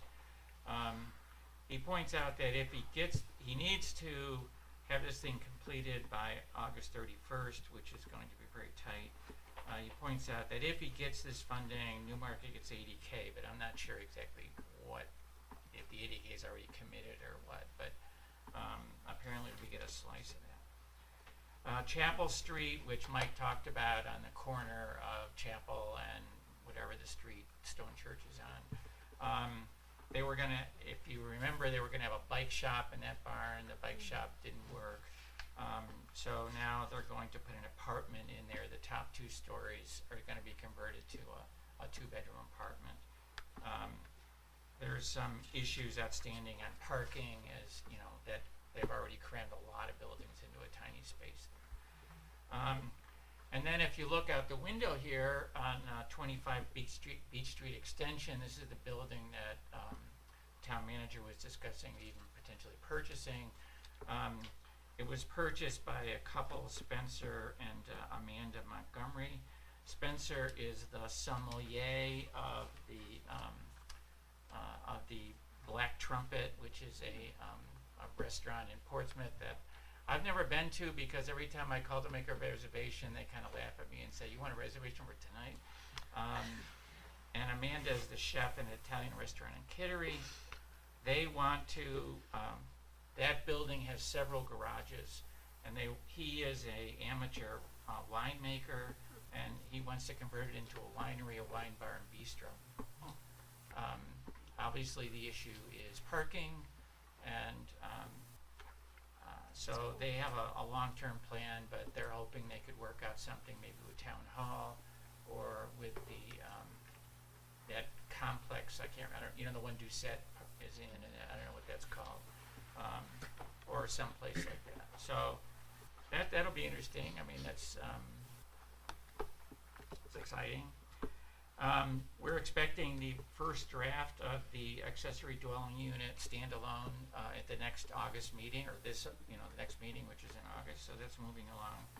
And the chairman of the planning board has met with the town council, town manager, and they have agreed that we're going to start our focus on this gateway project on the North Gateway. And so we're going to start looking at regulations on the North Gateway to advance that. Thank you. Thank you. Me? Okay. The Riverfront Advisory Committee met. We met with the president of the Rivermore Landing Association, just to kind of like a meet and greet and open the line of communication with them, because everything that we're doing at Shannon Park somewhat impacts them. Excuse me. We're working with the planning director on 2 grants. One is for study of the Moonlight Brook water exit there that goes into the Lamprey River, and the other is maybe getting some assistance on working with identifying what's viable options for the riverfront. It would be a grant that would let us bring in some consultants to say this is what we can do. One member has resigned from the committee, so we now have an opening on the Riverfront Committee. Energy Environment. Energy Environment Committee's been busy, as you can kind of guess. We had a working session and a regular session where we continue to work on the energy aggregation plan, which is what's necessary for the community power coalition application that we're working on.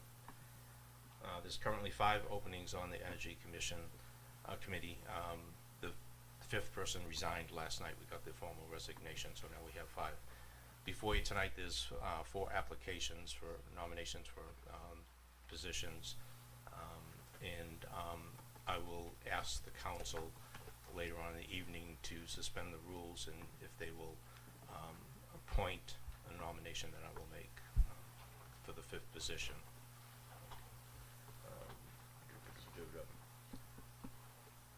I do want to add that I've had the opportunity to work with 4 of the 5 nominees, and I think it's a pretty good group. They're articulate. They have no problems expressing their opinions, and which is a pretty good thing considering the personalities that are on the committee. And last thing is we're all set for September 27th, the New Hampshire Button Up webinar sponsored by the Town Council and the Energy Committee. Okay. Great. Thank you. Any other committee reports? Nope. Seeing none, we can move on. We have 2 resolutions in the second reading, and the first is resolution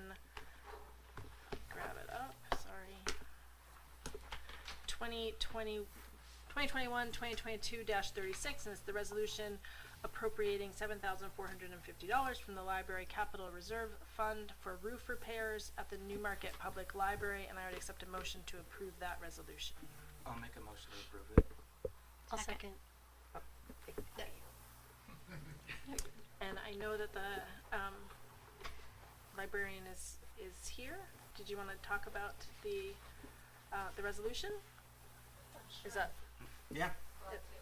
Questions that you might have, but we've been having some ongoing leaking issues with the roof at the library, and we did have an inspection back in 2018 that recommended some changes, and the trustees and director at that time had difficulty obtaining qualified contractors to quote on the project. So we've decided, with David Riley's help, he identified 5 people for us to speak to, and 2 elected to submit quotes. So I'm proposing the low bidder, who's a local company here in Newmarket, to, sorry, I don't know if I'm moving my arms or what, but I'm glad to answer any questions you might have about this request, this resolution.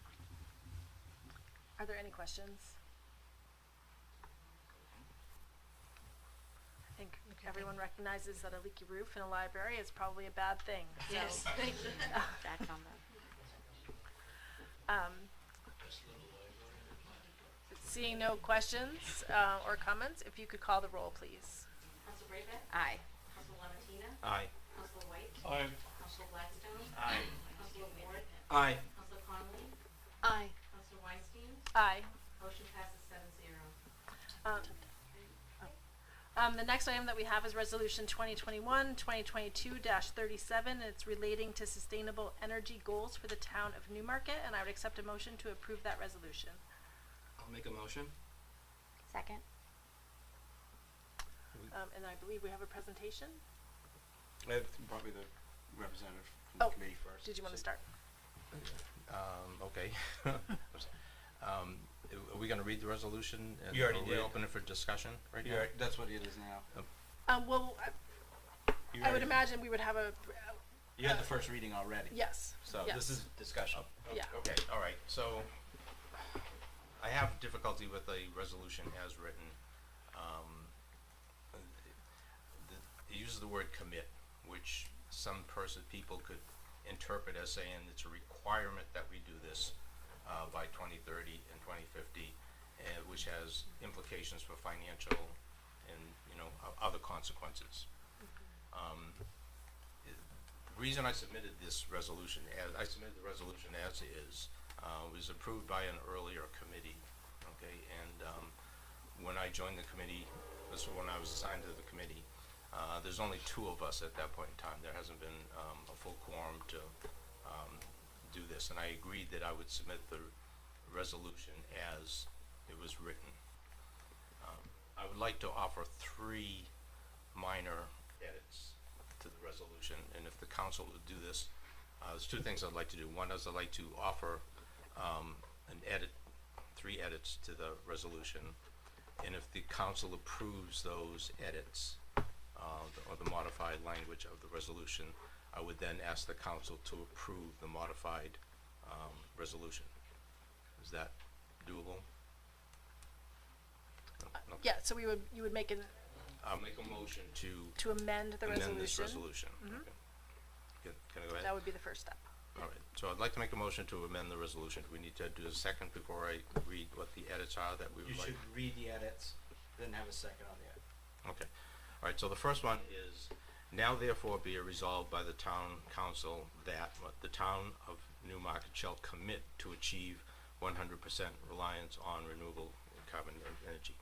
My edit would say, the town of Newmarket shall aspire to achieve 100% resilience on renewable and carbon neutral sources of electricity by the year 2030, and 100% reliance on renewable and carbon neutral sources for fuel and heating transportation by the year 2050. So I'd like to change the word commit to aspire. Okay. Do we need to vote on each individual edit change, or Your call. That's your call. I don't think so, unless they're. I mean, they seem fairly minor. So We just hear them. Yeah. Yeah. Okay, all right. Yeah. So, again, none of these changes change the intent, they don't change the goals, and they don't change the directive of the resolution. Okay.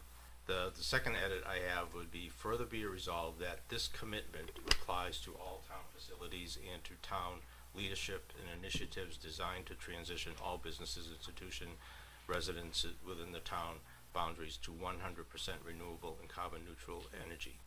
I would like to change this commitment applies to this aspiration applies. Okay. And then the third edit that I have is just a minor technicality here. It says the town of Newmarket shall, with the advice of the town environment and energy committee, change that to the town energy and environment advisory committee. This is a technicality. So again, three things.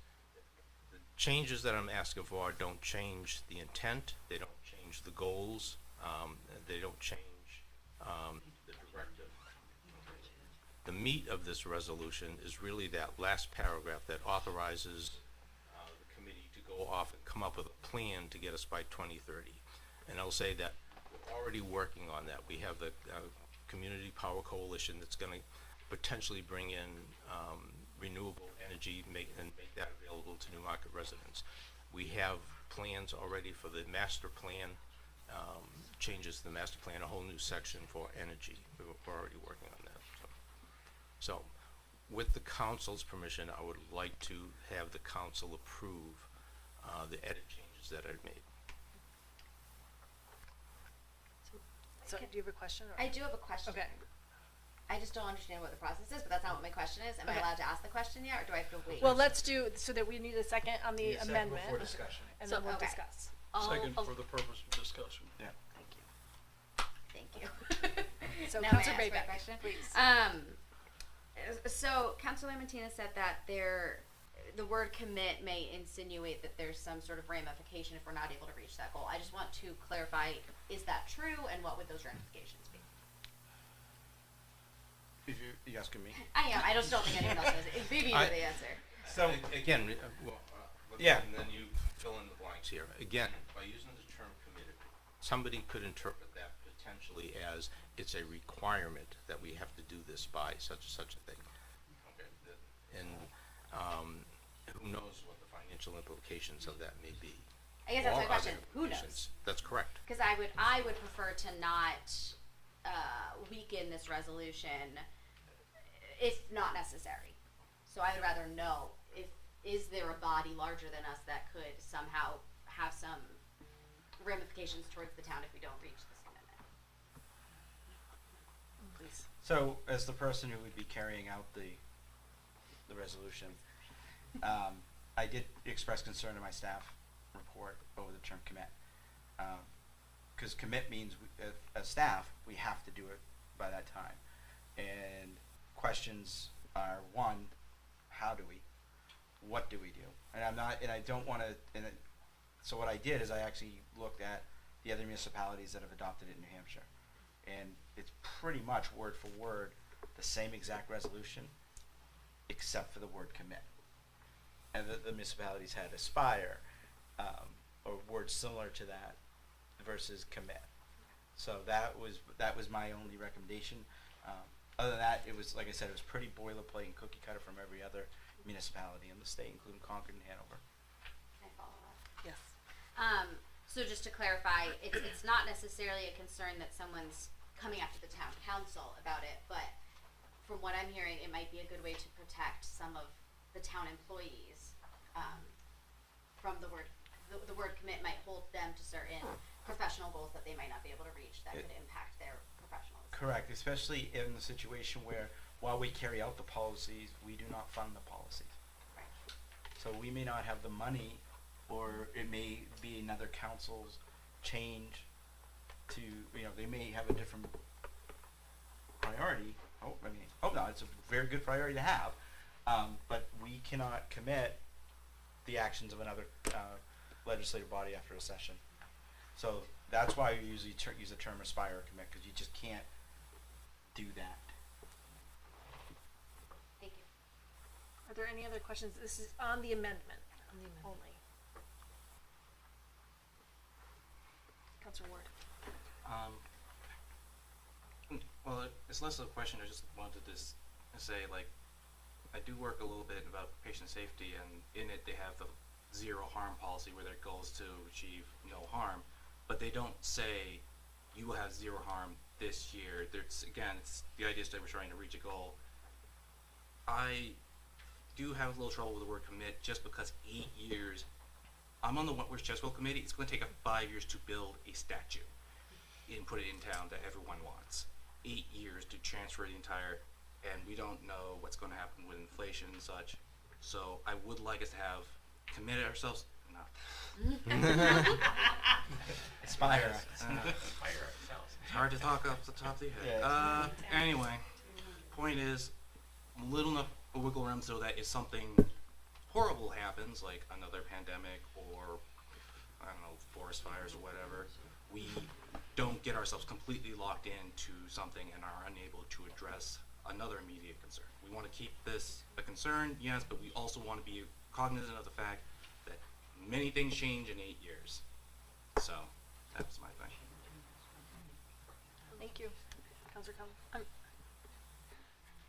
I think that Councilor LaMatina's change is fine. It doesn't seem, to my eyes, to substantively change the guts of the resolution, which are to to set a goal to make concrete sort of action toward renewable energy. Over. And the only other concern too is, and I have to look at the law, whether or not we have complete authority at this time or in 8 years to switch on electricity to 100% clean.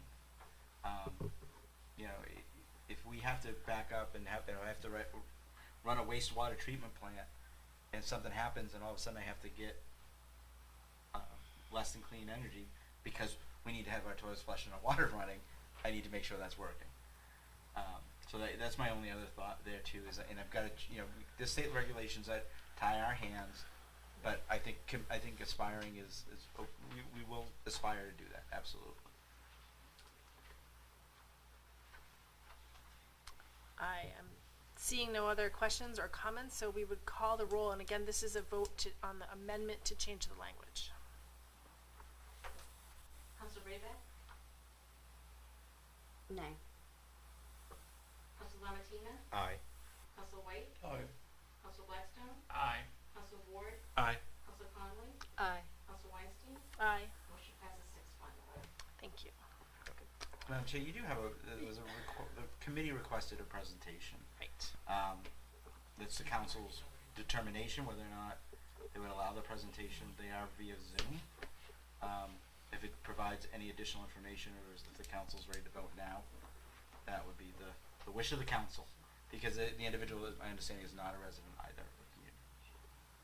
I know this was arranged ahead of time. I have no issues. I don't know if anyone else does. Okay. So would ask Mr. Warner to please unmute.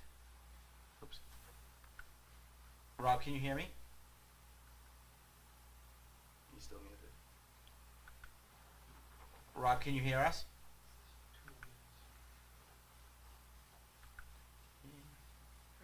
Oh, wait. Hi, Rob. Hello, can you hear me? Yeah. Yes. Do you want to explain what's going on? Well, you've been invited here at the request of the Energy and Environment Committee to talk a little bit about, we have a resolution in front of us to transition, it's relating to sustainable energy goals for the town of Newmarket, and it's to... Hello, could you please indicate if you're able to hear me? We can. Yes. Can you hear us? I guess not. Okay. We'll try one of those things. Now, can you hear us, Rob? Can you hear us? Rob? Is that the start of the pandemic all over again? Yeah. Oh, thank you. So I did get a message that you can hear me. So my name is Rob Werner. I am former city councilor in Concord, New Hampshire, and I chair the Energy and Environment Committee for the City of Concord.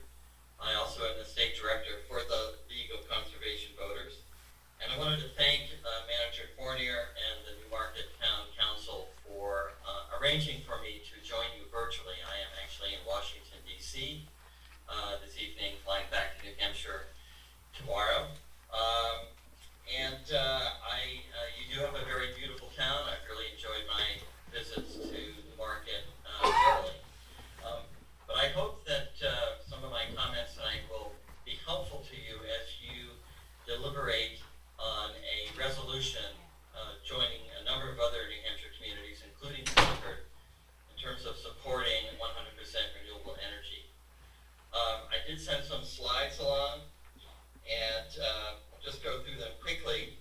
So as a recap, Concord and New Hampshire, we adopted unanimously a resolution to move to 100% renewable energy electricity by 2030, transportation and thermal energy by 2050. And one of the things that I was very proud about, in fact most proud about, is the engagement and interest from our business community and the leadership of the Greater Concord Chamber of Commerce.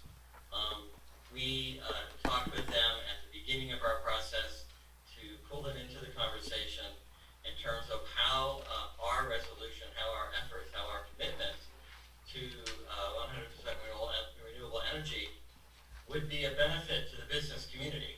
And they agreed by supporting the resolution in 2018 by a unanimous vote of their board of directors, and then coming to council when the resolution was up for discussion and vote, and testifying in support of it. I hope that you all do the same as town councilors and representatives in Newmarket. Because I think setting goals and making a public commitment around these goals is very important, and certainly has been demonstrably beneficial for the city of Concord as we have pursued a number of projects in terms of making this resolution real over time. You'll be joining a number of other communities across New Hampshire and nationally, as noted. Over 200 communities across the country have taken this step. And again, I would reiterate, I think the benefit and the importance of making a public commitment to do this for the town, for the residents of the town, on a broad basis is important and beneficial. One of the things that I think can lead you in this direction is that the cost of energy, as I noted in the slides, the cost of renewable energy is rapidly decreasing compared to traditional sources. And what that means for municipalities, of course, is what does it mean for your town budget? What does it mean for municipalities across the state in terms of being able to source energy in a least cost manner that is going to ultimately accrue to your town budget and the pocketbooks of your residents. So that's a very important aspect of this step. So it not only is beneficial in terms of the environment, I think it sets up towns as models of what people would like to see in the town. I think there's wide public support, as I understand it, in Newmarket. There certainly was and continues to be in Concord and other communities to take this step. I think it's really helpful in terms of, frankly, the marketing of the community, in terms of a forward-looking community. Because we know where the market is going around clean energy. Because the capitalization of clean energy across the globe and in the United States certainly is all heading in direction over the long term of providing clean energy sources that can provide economic development opportunities and jobs for your local residents and the residents of your town. So I urge the representatives of the town council in Newmarket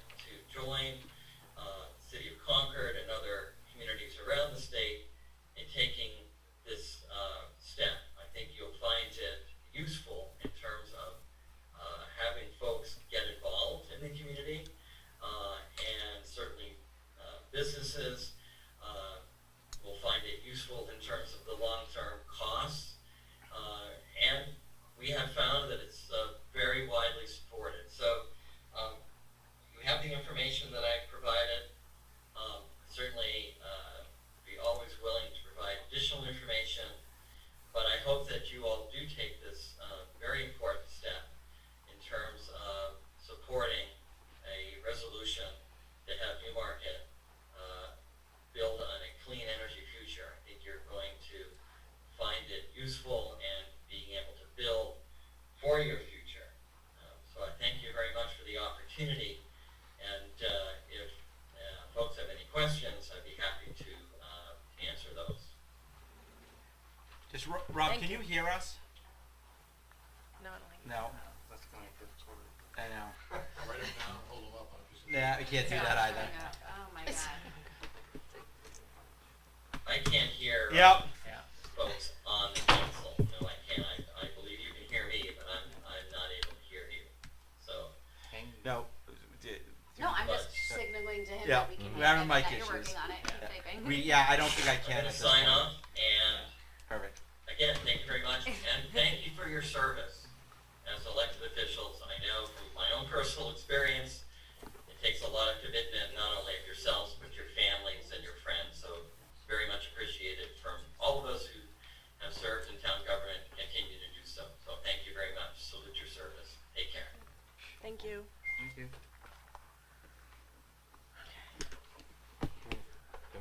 Yes. Okay. I want to read from the Town of Concord's actual resolution, okay, just so that people have any concerns or qualms. But the Concord resolution actually reads, "Now therefore be it resolved by the City Council of the City of Concord that, one, it is the goal of the City of Concord that 100% electrical consumed by the city, blah, blah, blah, blah." They specifically use the word goal.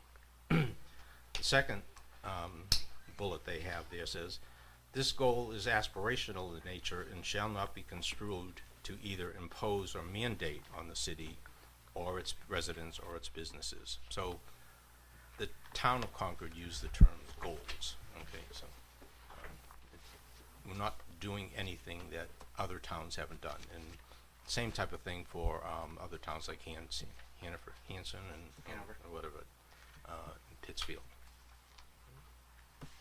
Thank you. Are there any other comments or questions or? No. Well, I would just say it's pretty obvious how the community feels about this. Yeah, I think this is a good idea. We have been trying to do more stuff for improving energy, like our work with Revision Energy earlier in the year to give free consultations to houses in town. But yeah, I think, like you said, Concord also had this, goal language in it, and they are still working toward it. So I think that can show that this still has some power behind it. The second half of the presentation hasn't been presented yet. We have two representatives from Plainfield and representing Hanover that have driven all the way from the other side of the state. It's up to the council if you wish to let them speak. I mean, unless you have all the information you need. I have no issue with allowing them to speak. Come on.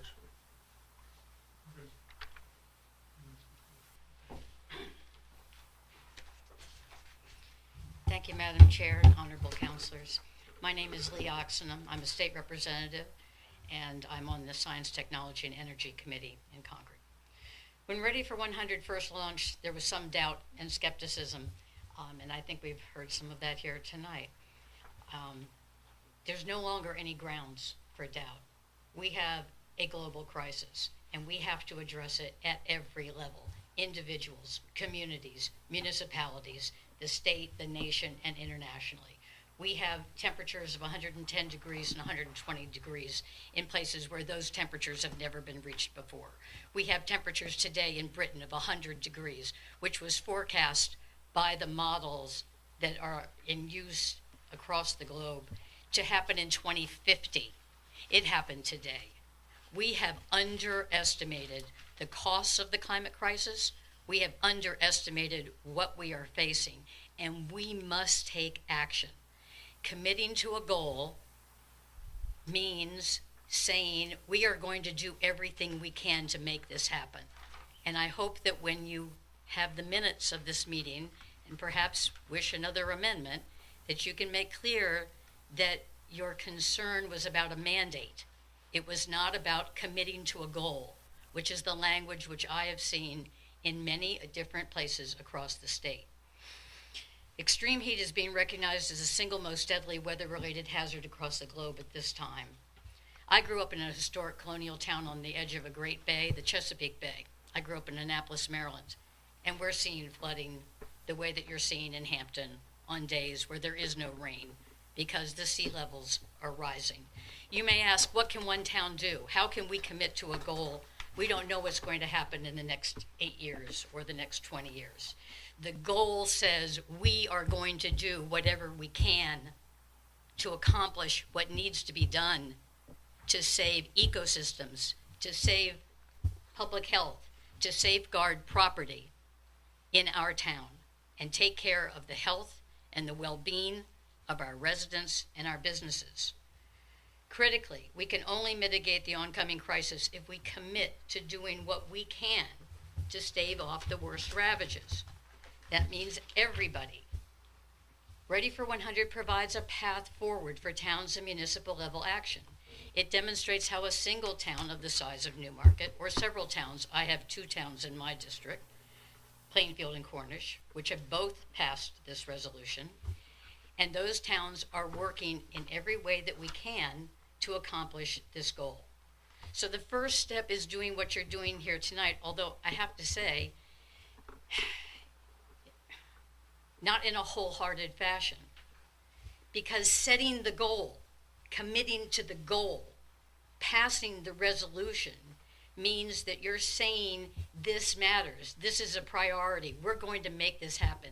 Sure, there could be another Great Depression and all bets are off. This isn't a mandate. There is no outside agency that's going to come in and say, you failed to meet this commitment. That's not what committing to a goal means. When an athlete sets out to break the world record, they commit to the goal. Doesn't mean they're going to break the world record. They're going to do everything in their power to make sure that they can accomplish the goal. And making a commitment makes an enormous difference. It gives you a positive goal that drives action. It inspires volunteers. It gets people to write grants. It gets businesses to make donations of time and effort. It gets a young demographic to move to your town, which is something that across the state we are failing to attract young people. We are failing to attract a workforce because we are not seen as forward-looking as taking this kind of action. To sum up, the time has never been better. Federal funds and renewable energy incentives are still available, despite the fact that renewable energy prices have come down by enormous numbers over the past 10 years. Those incentives are still available. Missing this opportunity means missing out and leaving money on the table. Just last week, the state issued its update to the 10-year energy strategy, and it issued an unprecedented statement. Climate change related to greenhouse gases is a real, escalating issue with significant impacts. These consequences are overarching across society with economic, environmental, and public health impacts. Energy systems can contribute to and exacerbate the effects of climate change. The choices you make matter. The goals you set matter. Please vote for the Ready for 100 resolution. Thank you.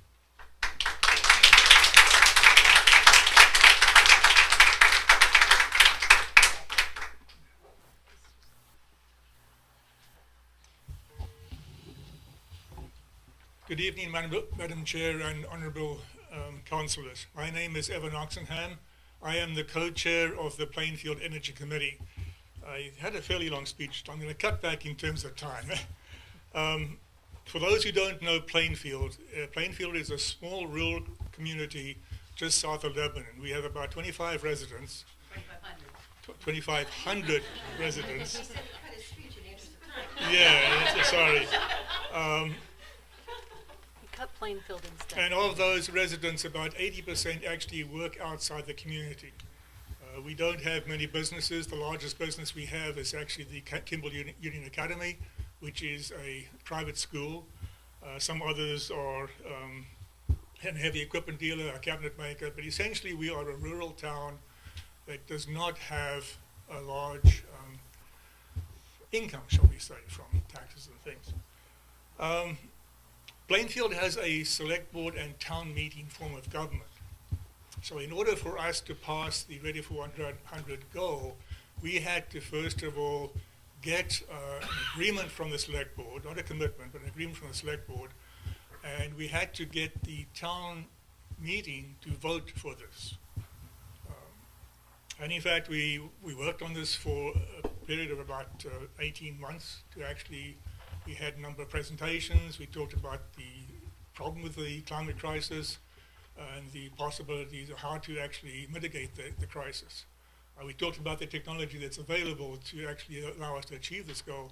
And I think I must emphasize that we have the technology, we have the ability to make this goal happen. What we lack is the political will. So I think this is important. We need the political will to mitigate this crisis. And that's really what we're here to do tonight, is to get the political will to deal with this. So that we actually got the goal passed by a 100 to 22 vote at town meeting. And I have to say that the rationale we provided for this goal, it's the standard goal that you know about, the Ready for 100 Sierra Club goal. The rationale was to achieve the public benefits of protecting the economic health and social well-being of our citizens, to reduce energy costs to the community and to keep energy dollars in the local economy, as well as to reduce the risk to the community associated with any future escalation in energy prices, and to address the threat of global climate change. The goal of this article is to affect policy at the local level in a fiscally responsible manner, and to support and encourage individual action to shift toward renewable energy. So we really were setting a goal, and part of the goal was that we intended to make sure this was fiscally responsible. So when we did have something happen, we would consider the economic impact of it, and as a small town, we don't have a lot of money to throw around, and so we would be as sure as we could be to make sure that this was a viable position for the town. Having passed the goal, the Energy Committee was then tasked with actually writing the energy plan, the 100% renewable energy plan. And it has a number of components. I won't go through all of them. But the municipal objectives, for instance, fall under the goal of electrifying everything. So rather than having boilers and furnaces to heat the buildings, we go to heat pumps. We go to electric vehicles, things like that. Providing support for electric vehicles in the town by providing EV chargers was another goal. Assisting low-income residents in transitioning to renewable power was another goal. So that was we felt was important. The big goal is achieving 100% renewable electricity supply by 2030. So we're a small town. We don't have the resources to find cost-effective locations, for instance, for large PV arrays. We have a pretty good level of PV support at the moment. It's not huge, but we have a pretty good level of support. And so we decided, as you also have done, to join CPC&H, because we see that as the mechanism by which we will actually meet our 100% renewable energy goals. We feel that CPC&H is going to provide, as a coalition, is going to provide us the ability to do that. So we feel that will take care of that aspect. If it doesn't, then we have a problem, because we don't have the space or the ability to generate enough power in our town to meet that goal. So having passed this goal and having written this plan, what have we achieved? The biggest achievement, I think, is a change in the mindset of the board members, the planning committee, the select board, when they consider opportunities for the town. So for instance, we had recently, the last couple of years, we had a debate about changing the heating supply for our town buildings, particularly our town office building. And the opportunity was either to put in heat pumps or to continue using boilers. The costs were about the same, at least the projected costs at that time were about the same in terms of a 15-year cost. But the decision was made to go with the heat pumps because that met the goal of our future.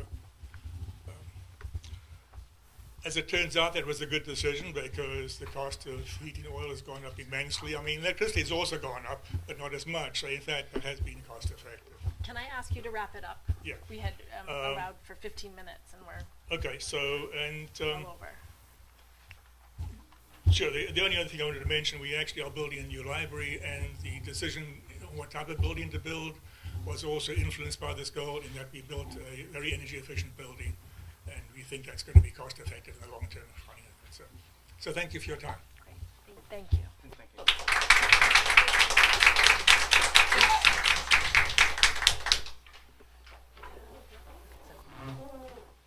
Are there questions? Yeah. I had a question about how things are working in Plainfield. One of the things that you mentioned was supporting low-income residents in their transition to renewable, and I wondered what kinds of conversations have you had, and how have you kind of gone about that? You have to and if get you a mic. could step up to the mic. We have a low-income community, and we have been. I have talked to the chairman of the resident association about working on a solar PV system for that area. It's still very much in the discussion phase. There is interest in that, but we are a small energy committee, and so we have to prioritize where we work. And we have really not gone very far with that, but we are interested in trying to achieve that because we feel it's important for economic justice, environmental justice, to bring them along with us. So that's a goal. We haven't been able to achieve that yet. But if I could add, in answer to that question, we had the opportunity to have our resident-owned community, what people generally call a trailer park, was going to have a state grant and have PV installed, but we were unable to do it because Liberty, which is our utility, was unwilling to put the three-phase power in. So the planning was there, the opportunity was there, but we were kept from doing that because of the utility. With CPC&H, once that launches next year, we will have the opportunity, and so that's exactly the kind of community and the kind of investment that can happen when all the things align. Thank you. in fact, that's essentially, CPC&H, I think, will actually help us meet this need. Thank you. Are there any other questions? Any comments from other counselors? Yeah, me again, I guess. Again, the changes that I've made are minor changes that don't change the goals, the objective, or the directive of this resolution. Okay. I am 100% committed to seeing this through and getting us to that. The meat of this resolution is the last paragraph that calls for us to develop a plan. Okay, and that's where the heart of the work is. Most of the work is going to be coming up with a plan how to get there. We have the Community Power Coalition that, if that comes to fruition, will give us the renewable energy that we can then make available to the people of Newmarket. There's a whole bunch of other things that we can suggest in the plan to get us there. So Okay. I would at this point ask the council to approve the amended resolution. We need to reword that differently. We've already made a motion. Yeah, we already made a motion. To approve the resolution, then amended it, so you're voting on the amended resolution. Correct. There's no additional motions needed. Right. Any other comments? Only there is a second needed, though. Was a second made? I thought so. Yeah. Yep. Oh, I'm sorry. Yep. That was I'm old. I have a couple comments if no one else is, if everyone's all set. I just wanted to take a moment to address the resolution and some of the comments that have been made about my stance on it. For the record, I've served on the town council for over 8 years, and I've served as town council rep to the Energy and Environment Committee, including 3 years as chair. I have a deep respect for the environment, and I absolutely recognize the threat of climate change, though I honestly can't believe I have to make that statement. This resolution is, as described, aspirational. It's important to set goals for the community. That's part of our job. But I also believe that when we set goals that will affect the community, we need to have a plan for how we're going to get there.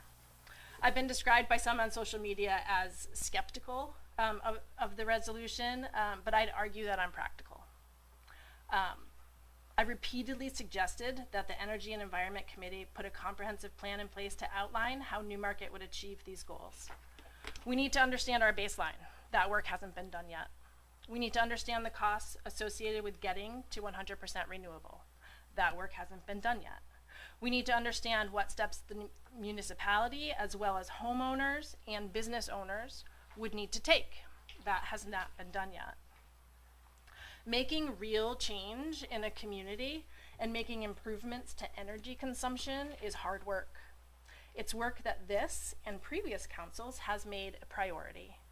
During my tenure on the council, we formed an Energy and Environment Committee to look at opportunities for the town, for our business community, and for residents, at my request. Audits of all the municipal buildings were completed for energy efficiency and cost savings opportunities. LED lights have been installed.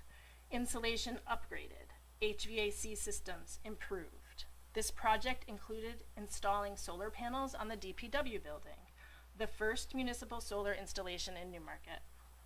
These improvements have significant environmental impacts and were all completed at no additional cost to the taxpayers.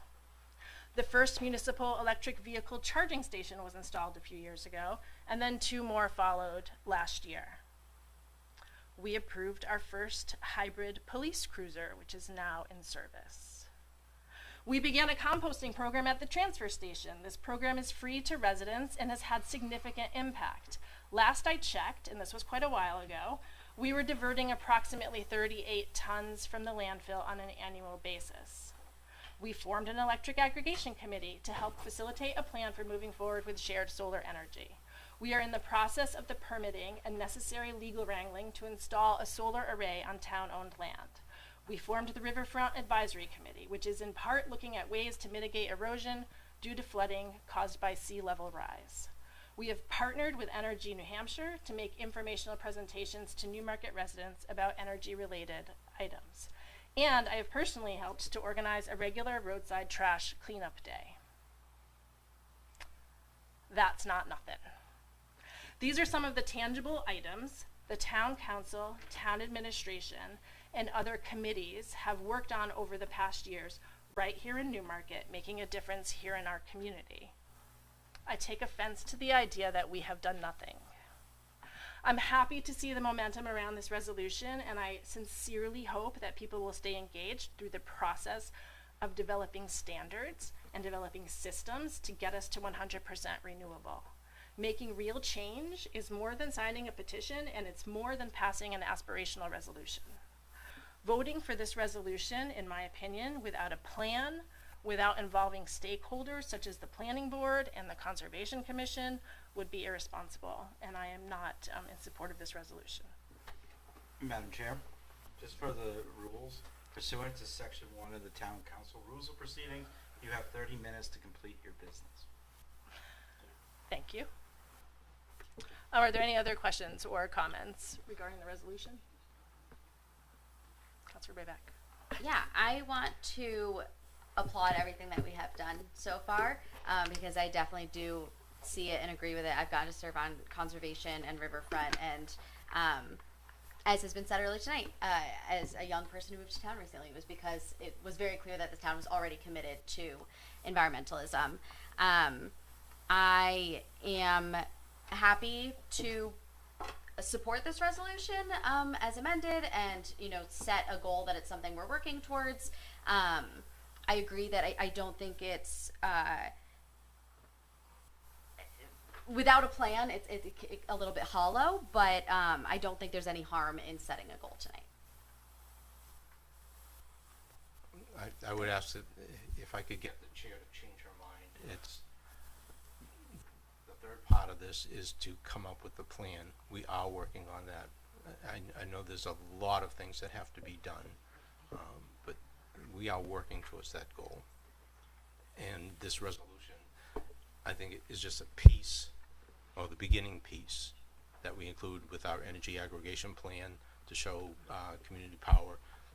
The council is committed to doing this. We are working towards this direction. And I hope I can change your mind. Thank you. I'm seeing no other questions or comments, so if you could call the roll, please. Council Brayback? Aye. Council Lamatina? Aye. Council White? Aye. Council Blackstone? Aye. Council Ward? Aye. Council Conley? Aye. Council Weinstein? Nay. Motion passes 6-1. Thank you.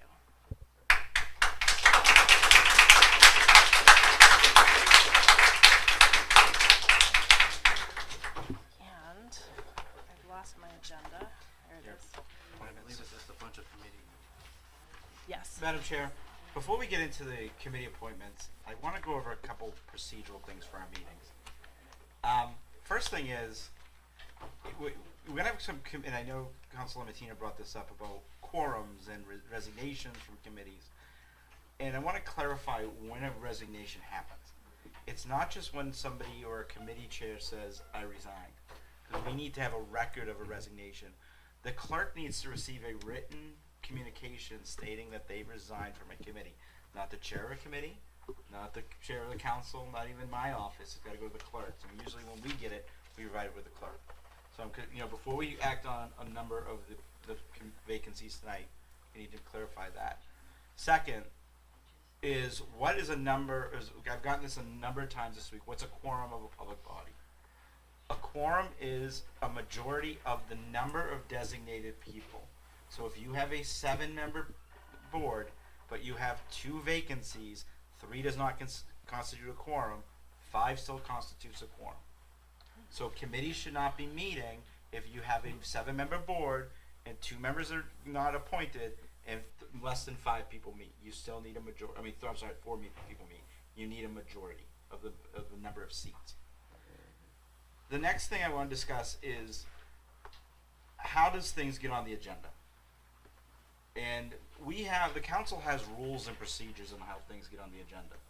Staff comes to the town manager, we present it, or councils individually present resolutions or ordinances. Committees do not submit resolutions or ordinances to the council. Councilors do. Tonight we could have had a much easier meeting if we received all the information and was able to work with the people before it got to this point. Staff could have vetted it, could have said, okay, we need this wording, we need this information. That didn't happen. We got partially information from committees. We said there were presentations which were more advocacy than presentations. And a lot of that could have been shorter if we had a workshop beforehand. I think that's what we need to realize. We've got staff sitting here for hours because we could have set the agenda separately, but we need to focus, and that's why we have the rules. And I know we have to, I just want to make sure, because we need to have orderly meetings so we can enact it, and we know what's going on, and we can provide you with the right and up-to-date information from staff. So I just want to make that clear. Those are some of the things that are happening. Those are your own rules. Can I ask? Councilor Lamatina. Follow up? Oh, okay. I was under the impression, correct me if I'm wrong, that committees could still meet. They just can't approve any resolutions or anything. It's not a meeting. That's not. It's not a meeting. Okay. You should not be recommending to the council. You should not be. Nothing can come out of that meeting, that non-meeting. You can have discussions, but you can't come to a conclusion. Okay. And did we come to any conclusions? I'm just saying in general, because I know there's vacancies coming up.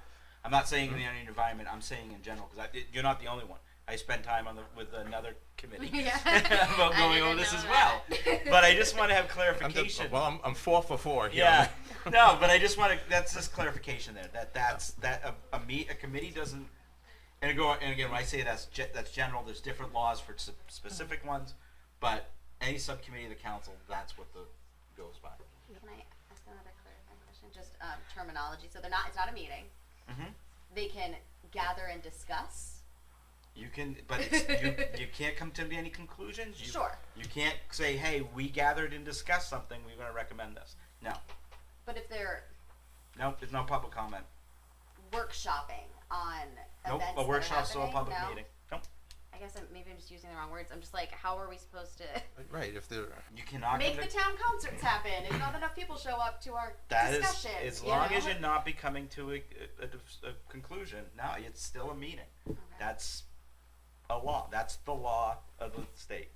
Even a subcommittee of the council still needs to take minutes and call the order and all those situations. And yes, people do ask for those committee meetings minutes. And we need minutes, and you have to do it within 48 hours, and we don't get those all the time from the committees. But we understand that it's difficult, but that's part of serving there as well. And we are the ones who get a hit with it at the end with our 91A request. So why don't you have that information? That's why I want a clarification on what a meeting is, and especially when you're appointing new members, and make sure that they are dedicated to make the meetings, to understand the work that they have to undertake when they're serving.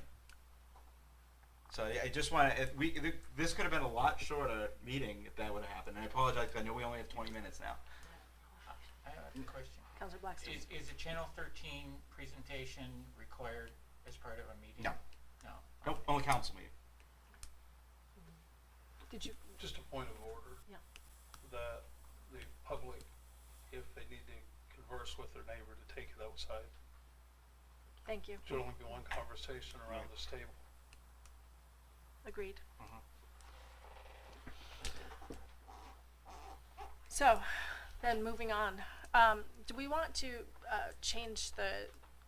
Do we want to move up resolutions in the first reading? If you don't mind, because we do have staff here. Right. That's not here. Yes. So if there's no objection, I will we'll skip to resolutions in the first reading, and so we have resolution 2022. Oh, there it is.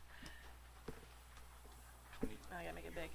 Resolution 2022-2023-01. It's the New Road Water Main and Drainage Improvements Project. Whereas the town is improving the drainage system and installing a new water main on Main Road, and whereas the new road project needs an additional $21,300 to cover additional police details and increasing asphalt costs for the drainage portion of the project. Now, therefore, let it be resolved that the Newmarket Town Council approves, I imagine. Yeah. First reading July 20th, 2022, and I would accept a motion to suspend the rules. Correct. Yeah, I'll make the motion. Second. Is there any concerns regarding suspending the rules this evening to act on this resolution? Seeing none, if you call the roll. Councilor Brayback? Aye. Councilor Lamartina? Aye. Councilor White? Aye. Councilor Blackstone? Aye. Councilor Ward? Aye. Councilor Connolly? Aye. Councilor Weinstein? Aye. Motion passes 7-0. And we have Sean Gregg here to explain the resolution. Thanks for having me tonight. As everyone knows, we're doing a project on New Road, which is actually taking care of the drainage portion of it, which it runs. We're going to run all new drainage and take all the water that comes from New Road, run it down Young Lane and out to a new outfall to the Lamprey River. It's a very complicated project. It's a very tough project. We've had issues on Young Lane because we've had issues with running into the water main on Young Lane, and we've had to actually spend most of our contingencies. And so I'm here for you tonight because we've had increased costs in uniform officers, traffic control. Why is that? Because on Young Lane is our ambulance and our fire station. So we're being required, which I think it's very important, to make sure that we have uniformed officers there because they have radios and they know when they're coming and they know how to stop traffic to make sure that we have good response time for the fire and ambulance. So that's one portion of the increase, which is $29,700 is the estimate to get us to the end of the project. That, and then the additional $12,900 is for asphalt escalation. and that's because the cost of asphalt's gone up. So the total estimate to get us to the end of the project is $42,600. That's being split between the drainage portion of the project and the water portion of the project. The water portion of the project has enough money to cover that amount, but the drainage portion does not have the $21,300. Though that money would be coming from the leftover ARPA funds, which is, you can use the ARPA funds for that because the ARPA funds can be used for water, sewer, drainage. Thank you. Any questions, any comments? Pretty cut and dry. Yeah. Seeing none, if you could call the roll, please. Council Brayback? Aye. Council Lamattina? Aye. Council White? Aye. Council Blackstone? Aye. Council Ward? Aye. Council Conley? Aye. Council Weinstein? Aye. Motion passes 7-0. Thank you. Okay. Moving on. We have several nominations and appointments. The first is for Pam Myers-Morgan to be appointed to the Arts and Tourism Ad Hoc Commission. I would accept a motion to approve that application. So moved. I'm sorry, a little hard of hearing. Could you speak up just a little bit? I will make that effort. It's for Pam Myers-Morgan to be approved to the Arts and Tourism Ad Hoc Commission. So We had moved. a motion. Second. Any questions or comments regarding Pam Myers-Morgan's application? If you could call the roll, please. Council Brayback? Aye. Council Lamattina? Aye. Council White? Aye. Council Blackstone? Aye. Council Ward? Aye. Council Conley? Aye. Council Weinstein? Aye. Motion passes 7-0. The next is for Juliana Tyson to be appointed to the Conservation Commission with a term expiration of April 2025, and I would accept a motion to approve that application. I'll make a motion. Second. Any questions or comments? Seeing none, if you call the roll. Council Brayback? Aye. Council Lamattina? Aye. Council White? Aye.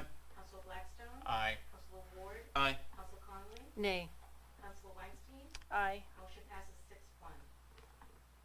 6-1. The next is for Chris Blackstone, and that's for the Racial Equity, Inclusion, and Human Rights Advisory Committee. I would accept a motion.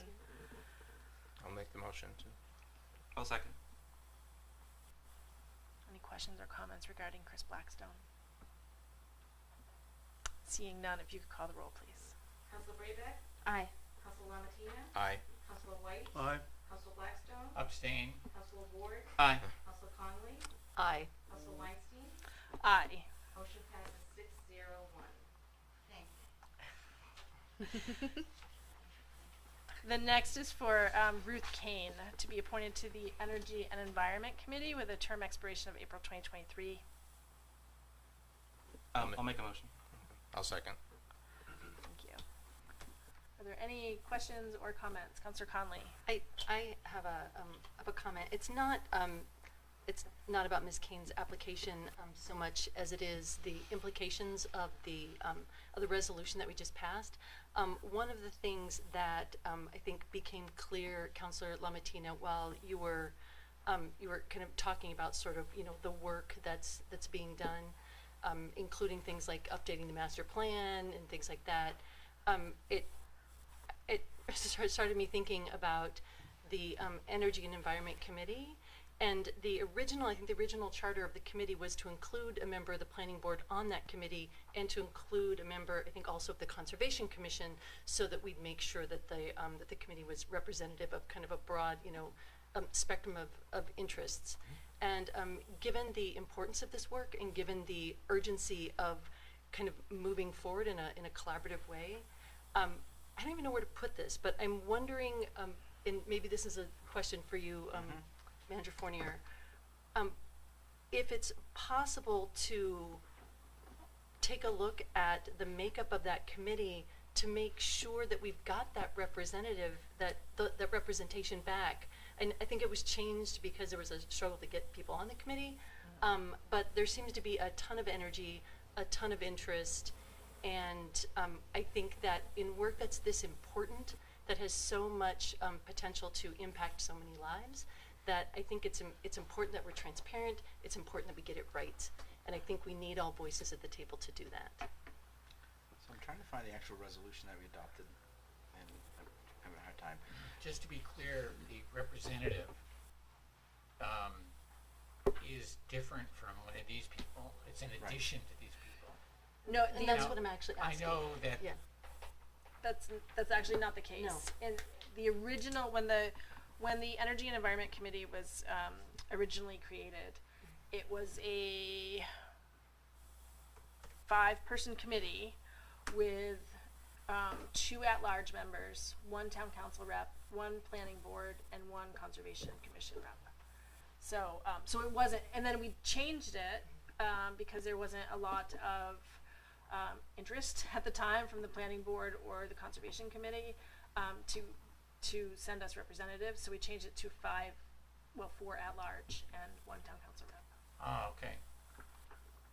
So you're suggesting we I'm revert suggesting back we to the revert original? back to that original so that we make sure we've got those voices at the table. Well, the planning board actually voted to have a representative on the committee, but I thought that at the time I didn't raise that point because I thought that they would you get the representative in addition to the voting members. And we could certainly do that. Yeah. I mean, that is another option, but we would need to change the charter. So the question is, do we want to act on these this evening or wait? We could always increase the number. I do not have the resolution in front of me. I'm trying to find it. I do apologize. The second thing is, the council can always request to interview any committee member. I mean, that's just, we just been pushed, we push them through usually because it's, one, you usually know them, they're usually reappointments. Some communities have a subcommittee of the council that sits in interviews and just says, they have appointments committee to review nominations that come up and say, hey, yeah, we recommend or we don't recommend this individual. That way you can vet them. So if it's a wish of the council not to act on these this evening, you do not have to. I think that what I might recommend is that the council review the charter of the Energy and Environment Committee to ensure that we've got representation from both of those additional committees. The planning board seems to be super important because we're talking about making changes to the master plan, and I would really want to make sure that somebody on conservation is also represented. So I would vote that maybe we kind of bucket the energy or I would request that we consider bucketing the Energy and Environment Committee applications and putting a hold on those until we can review that charter and then update the membership of the committee. As chair, may I address the body? Yeah. As chair of the committee in question. I'm sorry, no. Of course. Could we change the charter tonight? Resolutions require 2 readings. Or at least one. Yeah. And I don't have all the documentations in front of me. You need to. Again, I'm sorry. Councilor Lamatina. Can I suggest that we go ahead and approve the appointments? Let the committee continue working. What we're working on currently is the energy aggregation plan for the community coalition there. Okay. This is going to take us a number of months to get through that. The part about the master plan, the energy aggregation plan that we're working on calls for including pieces from your master plans, what if you have them. And what we're saying right now at this point in time, these are things that we're considering for the master plan, but certainly that's going to have to go to the planning board and then ultimately to the town council before anything is done to the master plan. Okay, so again, I would ask that you approve the nominees tonight. Let us do that. Let the group continue working. Then the council can work on, okay, let's add people from the Conservation Commission, let's add people from the Planning Board. I have no problem with that. I agree with. Councilor Ward. I just want to say I agree with Councilor Lamatina. That's all. Same, and the other comment I would make is how did we get to a point where we're here tonight not knowing what the makeup of that committee should be?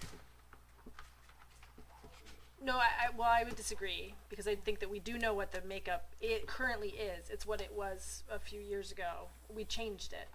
And that's what Councillor Conley is suggesting, that we revert back to what it originally was. Not that we don't know what it is currently. All right, so we do, then therefore we do or don't need all of the individuals that are being nominated. Well, It depends on how you want it depends on, it depends on, I guess, if we were to revert back to the original composition of the committee. Which we have not done at this point, correct? Correct. So Correct. we are still, operating as. so then we do know what the makeup is, as it Yes. stands tonight. Yep. And so do we need those 4 people in order for that committee to meet? Yes. And to be able to do anything? To have a quorum, As- yes, is the Yes. question. Yeah, then My only point. Then should we just keep going then? We do have one. I know Councilor Lamatina was requesting to suspend the rules to approve an individual. But I just want to make sure that we have a letter in hand of somebody who resigned before we do so. Yes, we do have the letter. Who has it in hand? Wendy does. I'll give it to Dave, her. Right, yeah, she does. But again, and this is what I said earlier, we have council rules so staff can prepare for the council, so we don't have this situation. We have council rules that we close the agenda at noon on the Wednesday before, so we can have the packets and everything to you by Friday. That's what the council, I mean, that's my concern. We as staff have the hard time of now providing you with the information, but at the meetings, because we don't have it, everything before the meetings. And I can't go to, and this is not just for this one, this is for everything. I can't ask department heads to be represented if they don't know they need to be here, because something's gonna be acted on by the council that evening. It's not fair to the staff, and I'll even say further, for the clerk of the council, who has to try to juggle this all and set an agenda and have it completed for the council, so you can do your due diligence in between. She's doing a great job. But I'm just saying, it's not fair to her, it's not fair to the staff. That's my number one concern. We need to realize that there's a reason why the council has rules. May I point out also that there's also a time limit that we're looking at. You're right. Madam Chairman, I would ask that we move forward with the consideration of nominees, appointees, and elections. Thank you. Are you good? Okay. Then I will. So Ruth Kane was our next application, and that's the Energy and Environment Committee. We already did that. Okay, thank you. Then seeing no other questions or comments, if you call the roll, please. Councilor Braybeck? Aye. Councilor Lamatina? Aye. Councilor White? Aye. Councilor Blackstone? Aye. Councilor Ward? Aye. Councilor Connolly? Aye. Councilor Weinstein? Aye. Motion passes 7-0. Can I make a motion to suspend the? Well, let's go through these first. Before we, well. Oh, for the suspend it- time. Suspend Okay. the time, suspend the rules so that we can continue till 9:30, at the latest. Is there a second? Second. If you call the roll, please. Councilor Braybeck? Aye. Councilor Lamatina? Aye. Councilor White? Aye. Councilor Blackstone? Aye. Councilor Ward? Aye. Councilor Connolly? Aye. Councilor Weinstein? Aye. Motion passes 7-0. Thank you. The next application is for William Rayleigh, and that's to the Energy and Environment Committee, term expiration April 2025. I accept a motion for that application. So move. Second. Any questions or comments regarding William Rayleigh? Seeing none, if you call the roll, please. Councilor Braybeck? Aye. Councilor Lamatina? Aye. Councilor White? Aye. Councilor Blackstone? Aye. Councilor Ward? Aye. Councilor Connolly? Aye. Councilor Weinstein? Aye. Motion passes 7-0. The next application is for Carol Gula for the Racial Equity, Inclusion, and Human Rights Advisory Committee with a term expiring April 2024. Is there a motion? So move. Thank you. Second. Any questions or comments regarding Carol? Call the roll, please.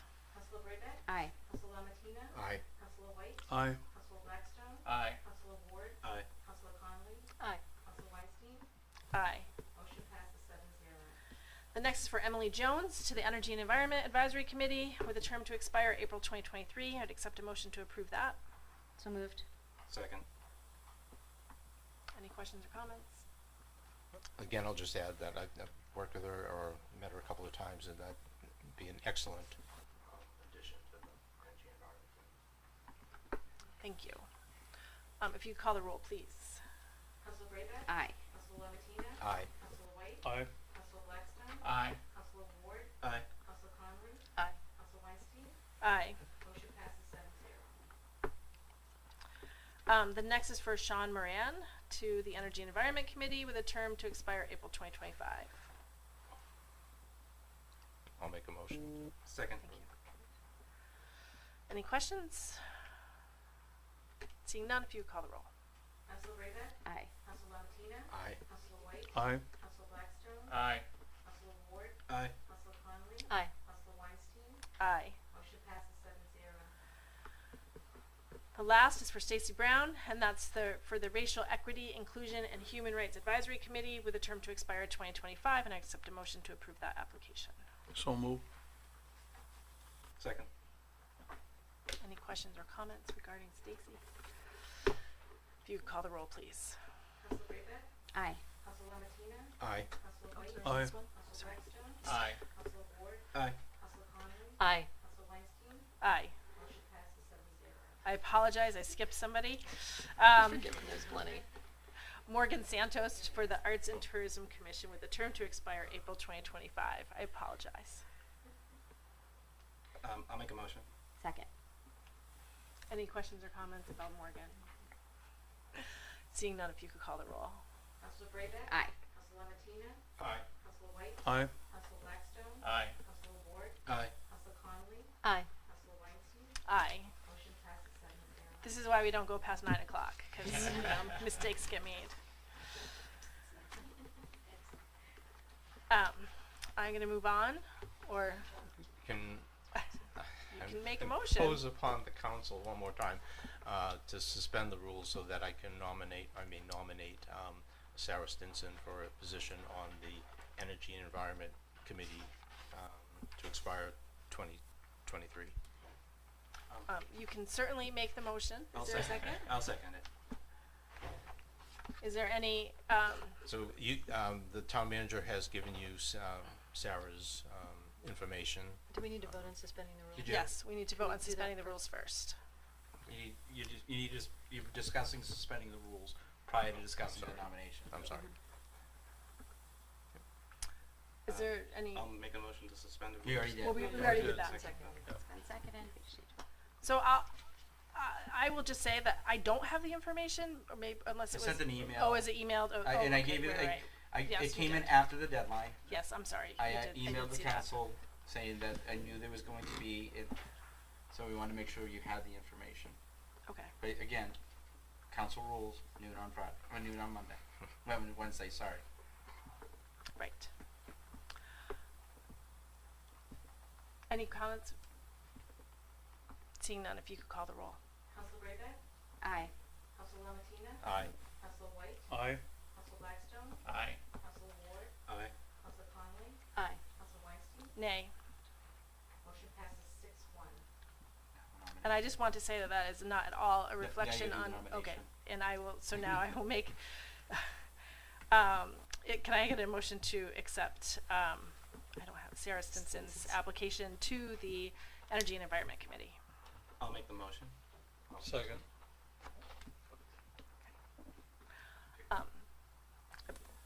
And I will just say that that is not at all a reflection on Sarah. I have dealt with Sarah on other items. It was just about suspending the rules, and I think Sarah would be a fine member to the committee. So, any other comments about the application? No. Seeing none, if you call the roll. Councilor Brayback. Aye. Councilor Lamatina. Aye. Councilor White. Aye. Councilor Blackstone. Aye. Councilor Ward. Aye. Councilor Conley. Aye. Councilor Weinstein. Aye. Motion passes 7-0. Thank you. Thank you.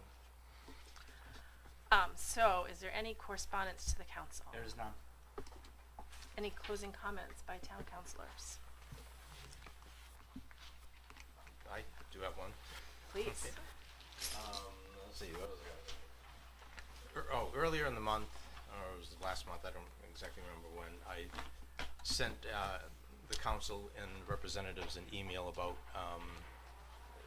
company up in Durham.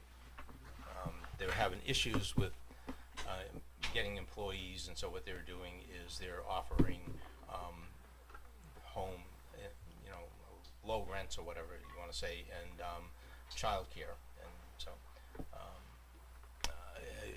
I apologize for all the emails that ended up generating for everybody. Is that something that the council would still be interested in hearing? I can follow up with them when they got to reschedule that meeting for. It's not, I mean, I hate to put it this way, there's nothing the council can do. The council doesn't have authority to, I mean, if the council wishes to go meet with them or hear the program, that's one thing, but it's is it worth the business side of it, because there's nothing we can do. Do they get value out of Is it worth me following up and letting the town council know further information about that home? I think that I'll just speak for myself, any opportunity to, whether it's a website that you come across or information that you want to share is always welcome. Whether or not we want to bring someone like that into the council, I think is a whole different question, but if you want to share information, you should always feel like you can share information. Okay, I guess that was my question. Yes. How many homes is the company, and they're up in Durham, and they're offering low-income housing for their employees as well as childcare? And I thought it might be something that the council might be interested in, but after all the emails that are generated, I wasn't sure that that's the proper thing to do anymore.